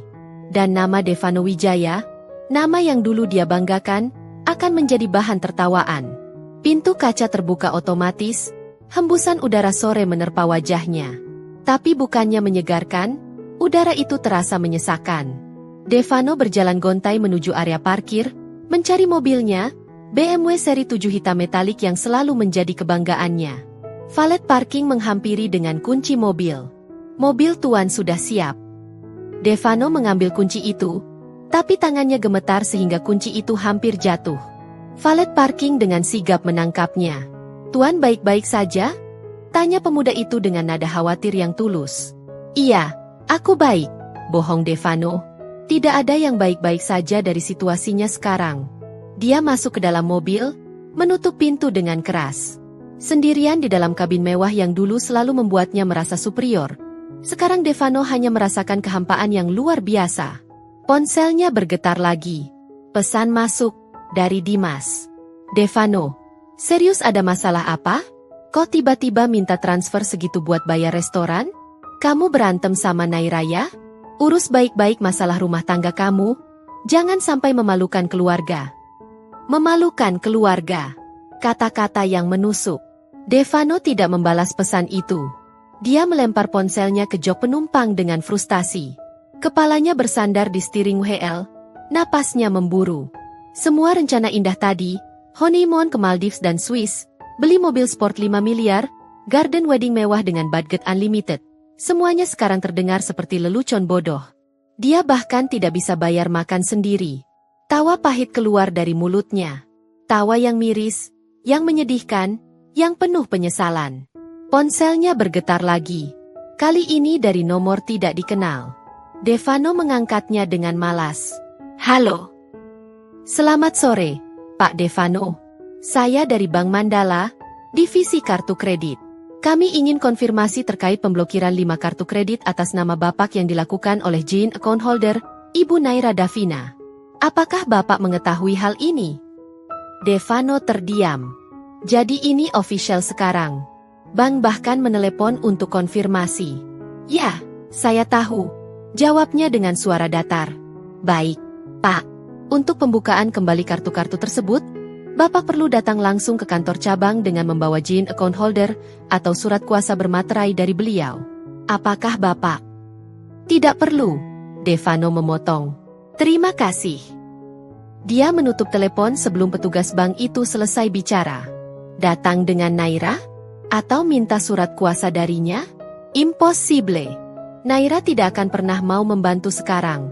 Bahkan mungkin dia akan tertawa mendengar permintaan itu. Devano menyalakan mesin mobil, tapi tidak langsung pergi. Dia menatap gedung restoran Le Chateau di kaca spion. Gedung yang sejam lalu adalah tempat kemenangannya, tempat dia memamerkan hidup baru yang lebih baik. Sekarang gedung itu adalah monumen kegagalannya yang paling memalukan. Ponselnya bergetar lagi. Kali ini notifikasi media sosial. Seseorang men-tag dia di sebuah video.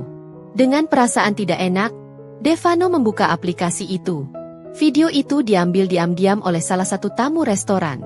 Tidak jelas siapa, tapi angle-nya menangkap momen di mana Devano berdiri dengan wajah pucat saat berbicara dengan Rendra, lalu momen di mana Kiara berdiri dan pergi meninggalkannya. Caption video itu, "Pria arogan yang tadi pamer selingkuhan dan hina istrinya sendiri, ternyata gak bisa bayar tagihan restoran wajah dengan air mata bahagia karma is real. Guys, karma instan selingkuh malu." Video itu sudah ditonton hampir 10.000 kali dalam waktu kurang dari setengah jam. Komentar-komentar berdatangan. "Wah, pantas aja istrinya ninggalin dia. Good job, Mbak." Tanda tepuk tangan. "Makanya jangan selingkuh. Ujung-ujungnya dipermalukan sendiri wajah dengan air mata bahagia. Itu ceweknya langsung kabur ya? Cuma cinta uang ternyata WKWKWK. Siapa nih orangnya? Kok familiar ya? Gue kenal ini. Devano Wijaya, pengusaha yang suka pamer di Instagram." Wah, jatuh keras nih dia wajah dengan air mata bahagia. Nama Devano Wijaya mulai tersebar. Orang-orang mulai mengenali. Cerita ini mulai viral. Dengan tangan gemetar, Devano mencoba menghapus tagnya dari video itu, tapi terlambat. Video itu sudah di-share ke berbagai grup WhatsApp, direpost ke platform lain, bahkan mulai masuk ke forum-forum gosip online. Shit. Devano memukul steering wheel berkali-kali, ventilasi amarah dan frustasi yang sudah tidak bisa dia tahan lagi. Semua yang dia bangun selama bertahun-tahun, reputasi sebagai pengusaha sukses, image sebagai pria mapan dan berkelas, respek dari circle sosialnya, semuanya hancur dalam waktu kurang dari 2 jam. Gara-gara satu makan siang yang bodoh. Gara-gara arogansi yang berlebihan. Gara-gara meremehkan wanita yang seharusnya dia hargai. Notifikasi lain masuk. Kali ini dari grup WhatsApp komunitasnya, grup pengusaha muda sukses yang selalu dia banggakan. Seseorang share video itu di grup dengan caption, "Guys, ini Devano kan? What happened bro?" Wajah senyum dengan mata terbuka dan keringat dingin. Komentar-komentar mulai berdatangan. "Loh serius ini Devano? Gue gak nyangka. Bukannya dia suka pamer tajir ya? Kok gak bisa bayar? Kayaknya masalah sama istri deh. Kemarin gue denger rumors juga." Wah drama banget sih ini, wajah dengan air mata bahagia. Devano keluar dari grup itu dengan perasaan malu yang luar biasa. Tapi keluar dari satu grup tidak menghentikan masalah. Notifikasi terus berdatangan dari grup-grup lain, dari teman-teman yang mengirim screenshot video itu dengan pertanyaan, "Ini kamu?" Atau, "What happened bro?" Dia mematikan data seluler di ponselnya, tidak sanggup melihat lebih banyak lagi. Tapi kerusakan sudah terjadi. Cerita sudah tersebar. Dan di era digital ini, sekali sesuatu viral, tidak ada cara untuk menghentikannya. Devano menatap kosong ke depan, tangannya masih menggenggam steering wheel meski mesin mobil sudah menyala. Dia tidak tahu harus pergi kemana. Pulang ke apartemen? Apartemen yang masih penuh dengan barang-barang Naira, dengan memori 7 tahun pernikahan mereka? Atau ke hotel? Tapi dengan kartu kredit yang diblokir dan rekening yang kosong, dia bahkan tidak yakin bisa bayar hotel yang layak. Ponselnya, yang tadi dimatikan data selulernya, tiba-tiba berdering. Panggilan masuk dari nomor kantor. Kantornya sendiri. Dengan rasa tidak enak, dia mengangkat. "Halo, Pak Devano, ini Sarah dari divisi finance." Suara asisten keuangannya terdengar canggung. "Maaf mengganggu. Tapi tadi ada konfirmasi dari bank bahwa beberapa transaksi otomatis perusahaan yang menggunakan kartu kredit Bapak tertolak. Apakah ada masalah dengan kartu tersebut? Bahkan transaksi bisnis terganggu. Bahkan pekerjaan sekarang terpengaruh. Sarah, untuk sementara pakai kartu kredit perusahaan yang lain dulu ya. Kartu aku lagi ada maintenance." Bohong Devano dengan suara lelah. "Oh, baik Pak. Tapi Pak, besok ada meeting dengan klien penting dari Singapura. Apakah Bapak sudah siap untuk presentasi?" Meeting dengan klien penting. Presentasi. Profesionalisme. Bagaimana dia bisa fokus pada semua itu saat hidupnya sedang berantakan? Saat reputasinya sedang hancur? Saat videonya sedang viral di mana-mana? "Iya, aku siap. Besok kita bahas di kantor." Jawab Devano menutup pembicaraan dengan cepat. Dia melempar ponselnya lagi, kali ini dengan lebih keras sampai layarnya retak di bagian sudut. Sempurna. Bahkan ponselnya pun ikut hancur. Devano akhirnya menginjak gas, keluar dari area parkir restoran dengan kecepatan yang terlalu tinggi, membuat valet parking dan beberapa tamu yang baru datang menoleh dengan pandangan kaget. Tapi Devano tidak peduli lagi. Dia hanya ingin pergi dari tempat itu. Pergi dari saksi-saksi kejatuhannya. Pergi dari tempat di mana arogansinya berubah menjadi aib. Sementara mobilnya melaju di jalan raya, Devano tidak sadar bahwa di suatu tempat, di balkon apartemen yang tenang dengan pemandangan kota yang indah, Naira duduk santai dengan secangkir kopi hangat, tersenyum tipis sambil membaca notifikasi transfer yang masuk ke rekeningnya. 850 juta rupiah. Hasil kerja kerasnya selama 7 tahun. Hasil kesabaran yang akhirnya membuahkan keadilan. Dan untuk pertama kalinya dalam berbulan-bulan, Naira tidur dengan nyenyak, tidur dengan senyum di wajahnya, dengan hati yang lega, dengan jiwa yang akhirnya bebas. Sementara di sisi lain kota, Devano duduk sendirian di dalam mobilnya yang terparkir di tepi jalan, menatap kosong ke kegelapan malam, dengan hati yang hancur dan masa depan yang tidak pasti.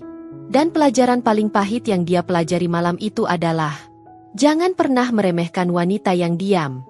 Karena di balik keheningannya, dia sedang merencanakan kemenangannya.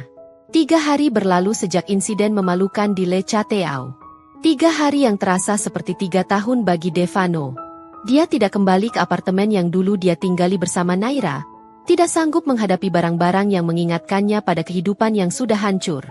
Sebaliknya, dia menginap di Hotel Badget, bukan hotel bintang 5 yang biasa dia datangi, tapi hotel melati dengan kamar sempit dan fasilitas seadanya. Karena itulah yang bisa dia bayar dengan sisa uang cash di dompetnya. Pagi itu, Devano duduk di tepi ranjang hotel yang keras, menatap ponselnya yang layarnya retak. Notifikasi terus berdatangan meski dia sudah berusaha mengabaikan semuanya. Video insiden di restoran sudah ditonton lebih dari 200.000 kali. Media gosip online mulai menulis artikel dengan judul sensasional. Pengusaha sukses Devano Wijaya tidak bisa bayar tagihan restoran mewah, istrinya yang pegang semua uang. Selingkuh berujung malu, kisah karma instan seorang suami arogan. Wanita ini membalaskan dendam dengan cara paling elegan.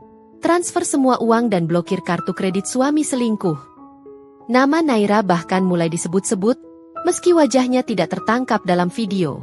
Netizen mulai memujanya, menjadikannya semacam hero untuk para istri yang dikhianati. Sementara Devano, dia menjadi villain dalam cerita ini. Sosok yang pantas mendapat karma. Bahan tertawaan publik. Ponselnya bergetar, panggilan dari kantor lagi. Sarah, asistennya, sudah menelepon 10 kali sejak kemarin. Meeting dengan klien Singapura yang seharusnya kemarin ternyata dia lewatkan. Dia tidak datang, tidak memberi kabar, hanya menghilang begitu saja. Kali ini dia angkat. Halo, Pak Devano. Suara Sarah terdengar lega tapi juga panik. Bapak di mana? Kemarin klien dari Singapura menunggu sampai 2 jam. Mereka sangat kecewa dan sekarang mengancam akan membatalkan kontrak. Direktur utama sangat marah. Beliau minta Bapak segera ke kantor untuk penjelasan. Devano mengusap wajahnya yang penuh janggut tidak terurus. Sarah, aku lagi gak bisa ke kantor sekarang. Tidak bisa. Sarah terdengar tidak percaya. Pak, ini serius. Kalau kontrak ini batal, perusahaan bisa rugi miliaran. Dan direktur utama bilang kalau Bapak tidak datang hari ini, beliau akan mempertimbangkan posisi Bapak di perusahaan. Mempertimbangkan posisi. Bahasa halus untuk, kamu akan dipecat. Aku mengerti, jawab Devano dengan suara datar. Bilang ke direktur aku akan datang siang ini. Dia menutup telepon sebelum Sarah bisa bertanya lebih jauh. Devano menatap pantulannya di cermin kecil kamar hotel. Pria dengan mata bengkak, wajah kusam, rambut acak-acakan, dan jenggot yang mulai lebat. Tidak ada lagi aura, pengusaha sukses, yang dulu dia banggakan. Hanya sosok pria yang jatuh terpuruk. Dia mandi dengan air yang dingin karena water heater di hotel ini tidak berfungsi dengan baik. Mengenakan kemeja yang kusut karena tidak sempat disetrika, dia bahkan tidak punya kemeja cadangan yang rapi. Semua pakaian bagusnya masih di apartemen bersama Naira, dan dia tidak berani kembali ke sana. Perjalanan menuju kantor memakan waktu 40 menit. Sepanjang jalan, Devano mencoba menyusun kata-kata penjelasan, mencari alasan yang masuk akal untuk ketidakhadirannya kemarin. Tapi tidak ada alasan yang cukup baik. Tidak ada pembenaran untuk profesionalisme yang hancur.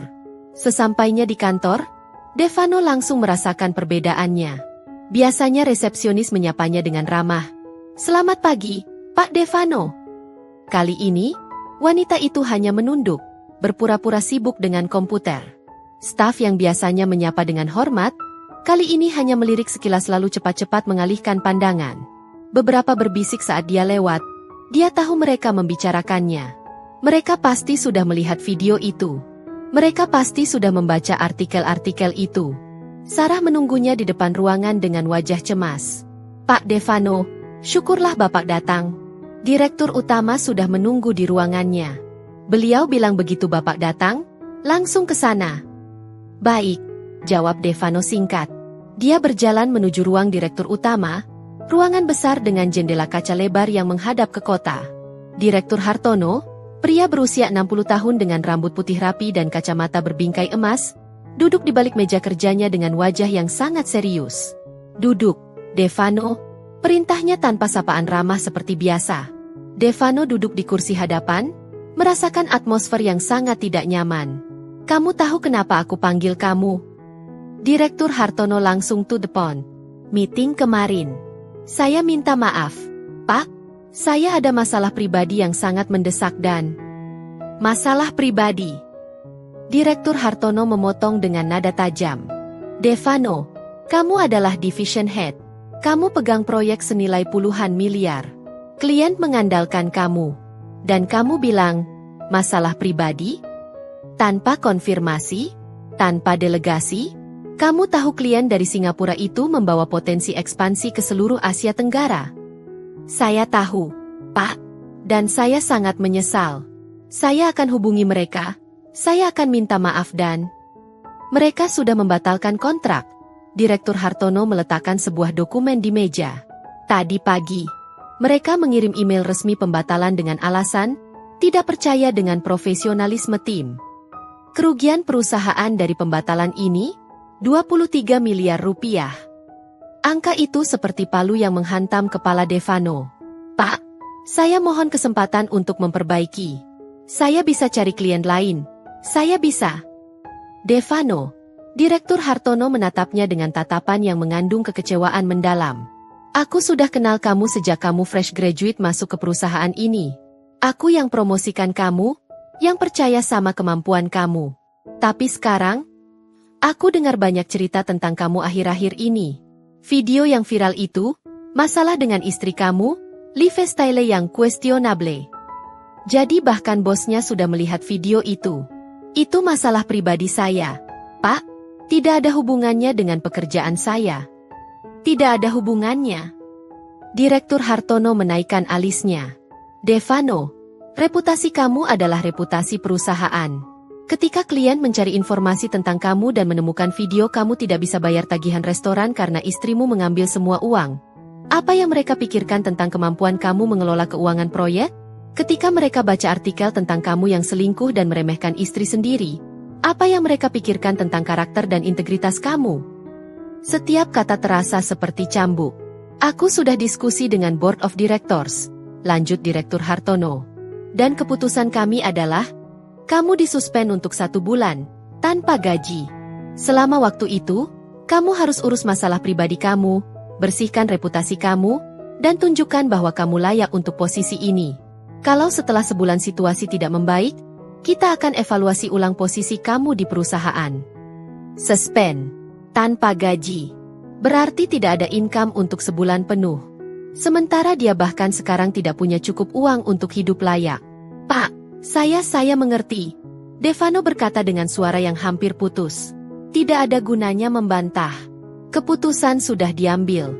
Dan satu hal lagi, Direktur Hartono menambahkan.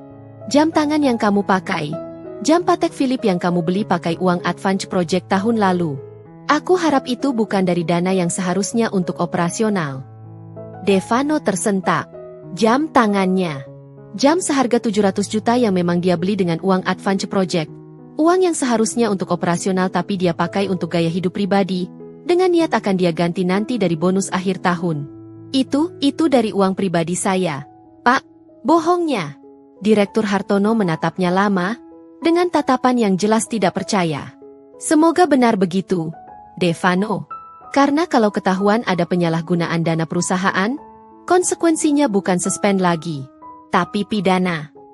Ancaman itu menggantung di udara seperti guillotine. Sekarang kamu bisa pergi. Sarah akan handle transition tugas kamu ke division head lain sementara kamu suspend. Serahkan semua dokumen penting dan akses ke dia. Devano berdiri dengan kaki yang terasa lemas. Dia membungkuk hormat, sesuatu yang sangat jarang dia lakukan, lalu keluar dari ruangan dengan langkah gontai. Di luar, Sarah sudah menunggu dengan box kardus. Pak, ini untuk barang-barang pribadi Bapak dari meja kerja. Saya sudah siapkan. Bahkan box kardus untuk barang-barangnya sudah disiapkan. Seolah mereka sudah tahu dia akan disuspend. Devano berjalan ke mejanya. Meja di pojok ruangan dengan view bagus yang dulu menjadi kebanggaannya. Sekarang meja itu terasa asing. Dia memasukkan foto-foto, beberapa dokumen pribadi, pulpen mewah, dan beberapa barang lain ke dalam box kardus itu. Rekan-rekan kerjanya melirik dari meja mereka masing-masing. Tidak ada yang menyapa. Tidak ada yang bertanya. Mereka semua tahu apa yang terjadi, dan mereka tidak ingin terlibat. Saat Devano berjalan keluar kantor dengan box kardus di tangan, dia melewati area pantry. Dari sana terdengar suara-suara berbisik yang tiba-tiba berhenti saat dia lewat. Tapi dia sempat mendengar cuplikan pembicaraan. Makanya jangan main-main sama istri yang pegang duit. Karma sih, udah selingkuh, sombong pula. Katanya jam tangannya itu beli dari uang proyek, bukan uang pribadi. Devano mempercepat langkahnya, tidak sanggup mendengar lebih banyak. Di lobi, security yang biasanya membukakan pintu dengan hormat kali ini hanya mengangguk singkat. Tidak ada lagi. Selamat jalan, Pak Devano yang baik hati. Hanya anggukan dingin dan tatapan judgmental. Devano memasukkan box kardus itu ke bagasi mobilnya yang terparkir di basement. Saat dia menutup bagasi, ponselnya bergetar lagi. Kali ini dari bank, bukan telepon, tapi email resmi. Subjek: pemberitahuan pencairan deposito dan perubahan status rekening.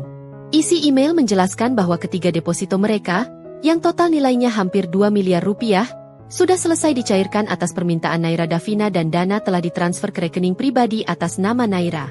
Email juga menginformasikan bahwa joint account antara Devano dan Naira telah diubah statusnya. Sekarang hanya Naira yang memiliki akses penuh sebagai single account holder. Devano tidak punya akses lagi. Tidak ke rekening bersama. Tidak ke deposito. Tidak ke investasi. Semua sudah dipindahkan atau diubah status kepemilikannya. Naira telah secara resmi memisahkan semua aset finansial mereka. Dan Devano? Devano sekarang benar-benar tidak punya apa-apa. Dia duduk di kursi pengemudi, menatap kosong ke dinding basement yang abu-abu. Box kardus berisi barang-barang kerjanya tergeletak di bagasi. Ponsel dengan layar retak ada di tangannya. Jam tangan Patek Philippe seharga 700 juta masih melingkar di pergelangan tangannya. Tapi sekarang jam itu terasa seperti belenggu, pengingat akan arogansi dan kesalahan-kesalahannya. Dia teringat kata-kata Kiara saat meninggalkannya di restoran, "Kamu cuma pria yang punya istri yang lebih smart dari kamu. Dan sekarang kamu gak punya apa-apa." Ternyata kata-kata itu benar adanya.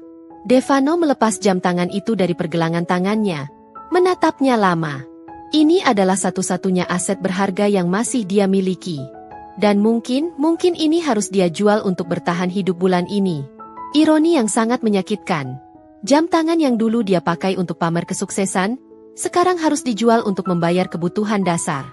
Dengan perasaan hancur total, Devano menyalakan mesin mobilnya dan keluar dari basement kantor.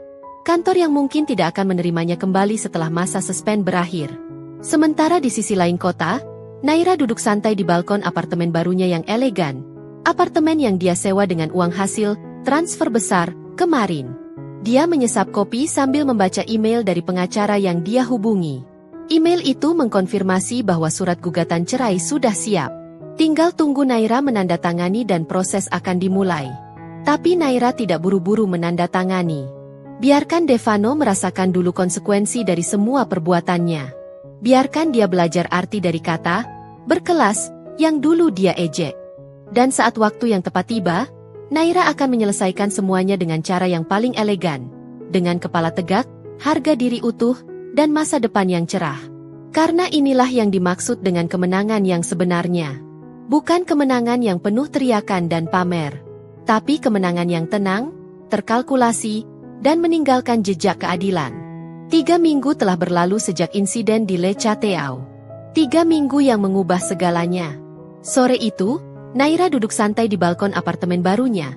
Apartemen berukuran sedang dengan 1 kamar tidur, interior minimalis modern, dan view kota yang indah dari lantai 20. Apartemen ini tidak semewah tempat tinggal lamanya bersama Devano, tapi ada sesuatu yang berbeda di sini. Ada kehangatan, ada kedamaian, ada rasa memiliki yang tulus. Ini adalah ruangnya, sepenuhnya miliknya, tanpa bayangan masa lalu yang menyakitkan. Naira menyesap kopi dari cangkir keramik putih kesukaannya sambil menatap langit senja yang berubah warna. Gradasi jingga, merah muda, dan ungu yang menciptakan lukisan alami paling indah. Hembusan angin sore yang sejuk membuat rambutnya yang terurai bergoyang lembut. Ponselnya yang tergeletak di meja kecil samping kursi bergetar. Notifikasi masuk. Tapi kali ini bukan dari Devano yang masih mencoba menghubunginya dengan berbagai nomor berbeda, yang semua dia blokir. Melainkan notifikasi dari aplikasi banking. Transfer masuk. 185 juta rupiah dari pencairan deposito 3. Naira tersenyum tipis. Deposito terakhir akhirnya cair sepenuhnya. Ditambah dengan saldo yang sudah ada, total aset liquid yang kini dia miliki mencapai hampir 1 miliar 300 juta rupiah. Dana yang cukup untuk memulai hidup baru dengan stabil. Bahkan mungkin membuka usaha kecil yang selama ini dia impikan. Tapi bukan uang itu yang membuat Naira tersenyum. Yang membuatnya tersenyum adalah kebebasan. Adalah kemampuan untuk bernapas lega tanpa harus menghadapi penghinaan setiap hari.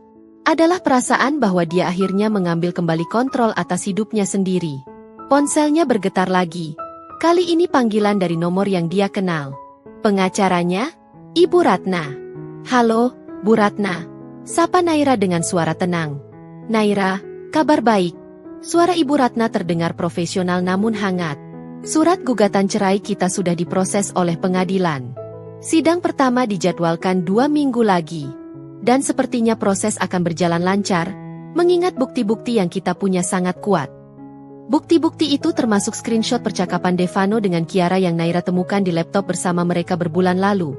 Percakapan yang penuh dengan kata-kata mesra dan rencana masa depan. Ada juga foto-foto mereka berdua di berbagai tempat yang diupload oleh Kiara di media sosial dengan caption yang tidak terlalu subtle. Dan tentu saja, video viral insiden di restoran yang sekarang menjadi bukti publik. Terima kasih, Bu, jawab Naira. Saya siap untuk menghadiri sidang. Perlu diingat, Naira, Ibu Ratna menambahkan dengan nada lebih serius. Kemungkinan besar pihak Devano akan mencoba negosiasi soal pembagian harta. Terutama sekarang dia tahu kamu yang pegang mayoritas aset likuid. Kamu harus siap mental untuk itu. Saya sudah siap, Bu, jawab Naira dengan tegas. Saya tahu hak saya, dan saya tidak akan membiarkan diri saya dimanipulasi lagi. Setelah menutup telepon, Naira kembali menatap pemandangan kota. Dari sini, dia bisa melihat gedung-gedung tinggi, jalan-jalan yang ramai dengan kendaraan, dan kehidupan yang terus bergerak.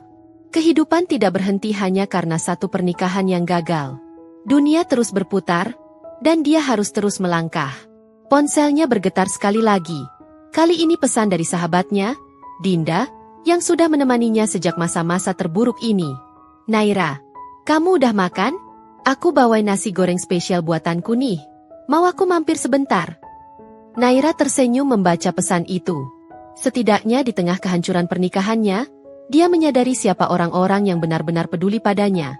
Bukan karena status atau uang, tapi karena persahabatan yang tulus. Boleh banget.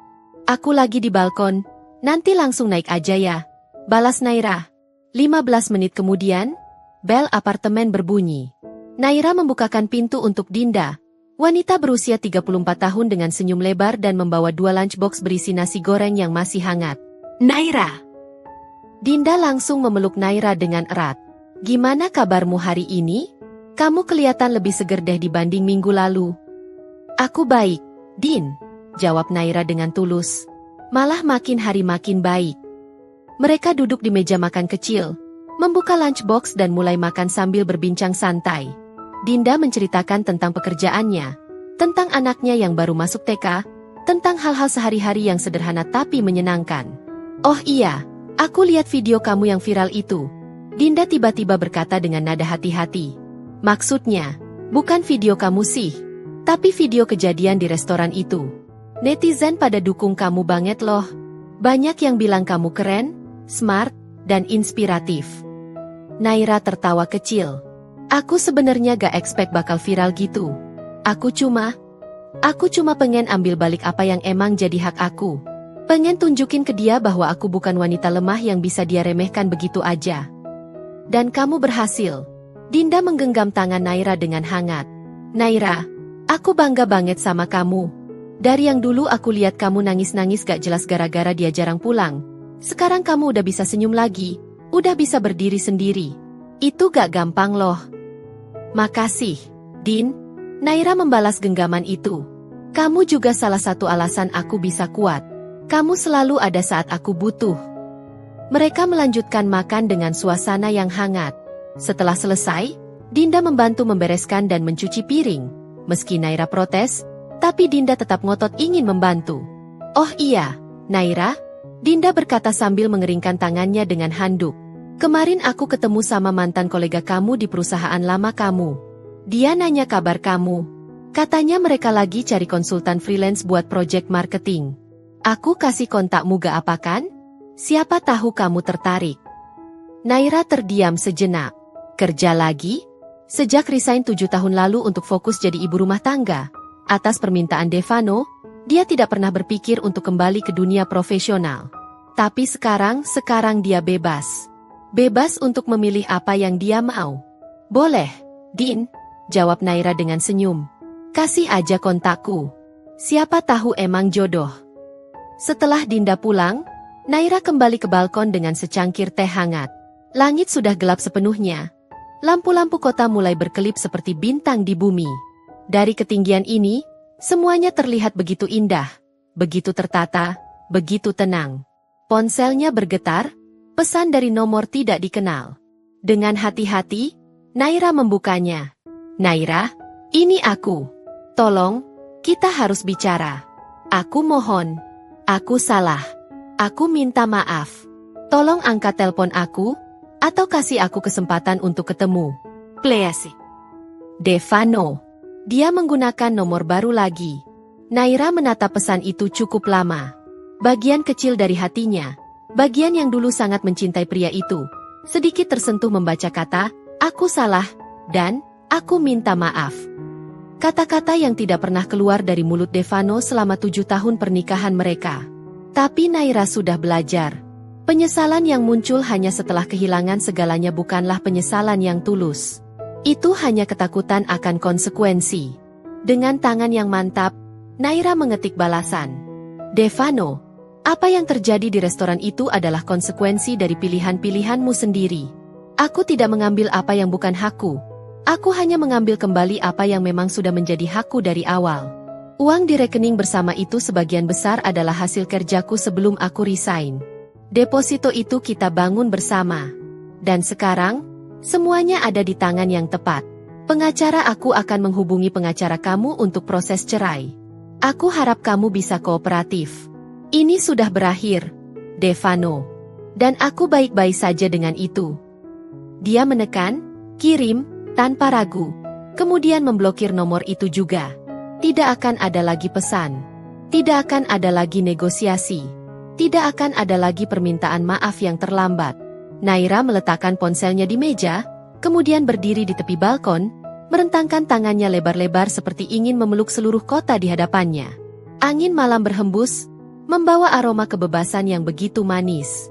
Ini baru namanya berkelas, Devano. Bisik Naira dengan senyum yang penuh kemenangan. Bukan kemenangan yang arogan, tapi kemenangan yang elegan dan bermartabat. Bukan dengan teriakan dan pamer, tapi dengan ketenangan dan perhitungan yang matang. Dan sekarang, saatnya aku yang hidup dengan berkelas, tanpa kamu. Di sisi lain kota, Devano duduk sendirian di kamar hotel melati yang sempit dan pengap. Ponselnya menampilkan pesan terakhir dari Naira sebelum nomor barunya diblokir lagi. Dia membaca pesan itu berulang kali. Setiap kata seperti pisau yang mengiris hatinya pelan-pelan. Jam tangan Patek Philippe-nya sudah dia jual minggu lalu. Dijual dengan harga jauh di bawah nilai aslinya karena butuh uang cash segera. Uang dari penjualan itu sudah hampir habis untuk biaya hidup dasar dan cicilan kartu kredit yang menumpuk. Masa suspendnya tinggal seminggu lagi. Tapi dia belum tahu apakah perusahaan akan menerimanya kembali. Bahkan kalau diterima, posisinya mungkin sudah tidak sama. Mungkin akan diturunkan dengan gaji yang dipotong drastis. Reputasinya di dunia profesional hancur. Circle sosialnya menjauh. Kiara? Sudah lama tidak terdengar kabarnya. Mungkin sudah menemukan target baru yang lebih berkelas. Dan Naira, wanita yang dulu dia anggap tidak berharga, sekarang menjadi simbol kekuatan dan kemandirian. Ceritanya menginspirasi banyak wanita di luar sana. Sementara dia menjadi peringatan. Contoh dari apa yang terjadi ketika arogansi dan pengkhianatan bertemu dengan keadilan. Devano menatap langit-langit kamar yang retak-retak, air matanya mulai mengalir. Air mata penyesalan yang terlambat, air mata kehilangan yang tidak bisa dikembalikan. Dan di suatu tempat di kota yang sama, Naira masih berdiri di balkonnya, tersenyum ke arah bintang-bintang di langit, dengan hati yang akhirnya menemukan kedamaiannya. Kadang dalam hidup, kita dipertemukan dengan orang yang salah. Bukan karena takdir yang kejam, tapi karena itu adalah pelajaran yang harus kita lalui. Naira belajar bahwa cinta tanpa penghargaan adalah racun yang perlahan membunuh. Dia belajar bahwa kebaikan yang terus-menerus tidak akan mengubah orang yang tidak ingin berubah. Dan yang paling penting, dia belajar bahwa keberanian untuk melepaskan adalah keberanian yang paling mulia. Sekarang, Naira memulai babak baru, bukan sebagai istri yang dikhianati, bukan sebagai korban, tapi sebagai wanita yang bangkit dengan elegan, dengan kepala tegak, dan dengan masa depan yang dia genggam sendiri. Dan untuk kamu yang menonton video ini, ingatlah, kamu berharga. Kamu layak mendapat penghargaan. Dan kalau ada seseorang yang terus-menerus meremehkan kamu, mungkin saatnya untuk menunjukkan siapa yang sebenarnya berkelas. Terima kasih sudah menonton kisah Naira sampai akhir. Kalau kalian suka dengan cerita ini, jangan lupa untuk subscribe ke channel Dira Story agar tidak ketinggalan cerita-cerita inspiratif lainnya. Tekan tombol like, share ke teman-teman kalian, dan tulis di kolom komentar apa pendapat kalian tentang cara Naira membalas pengkhianatan suaminya. Apakah dia benar? Atau terlalu keras? Sampai jumpa di cerita berikutnya. Stay strong, stay classy.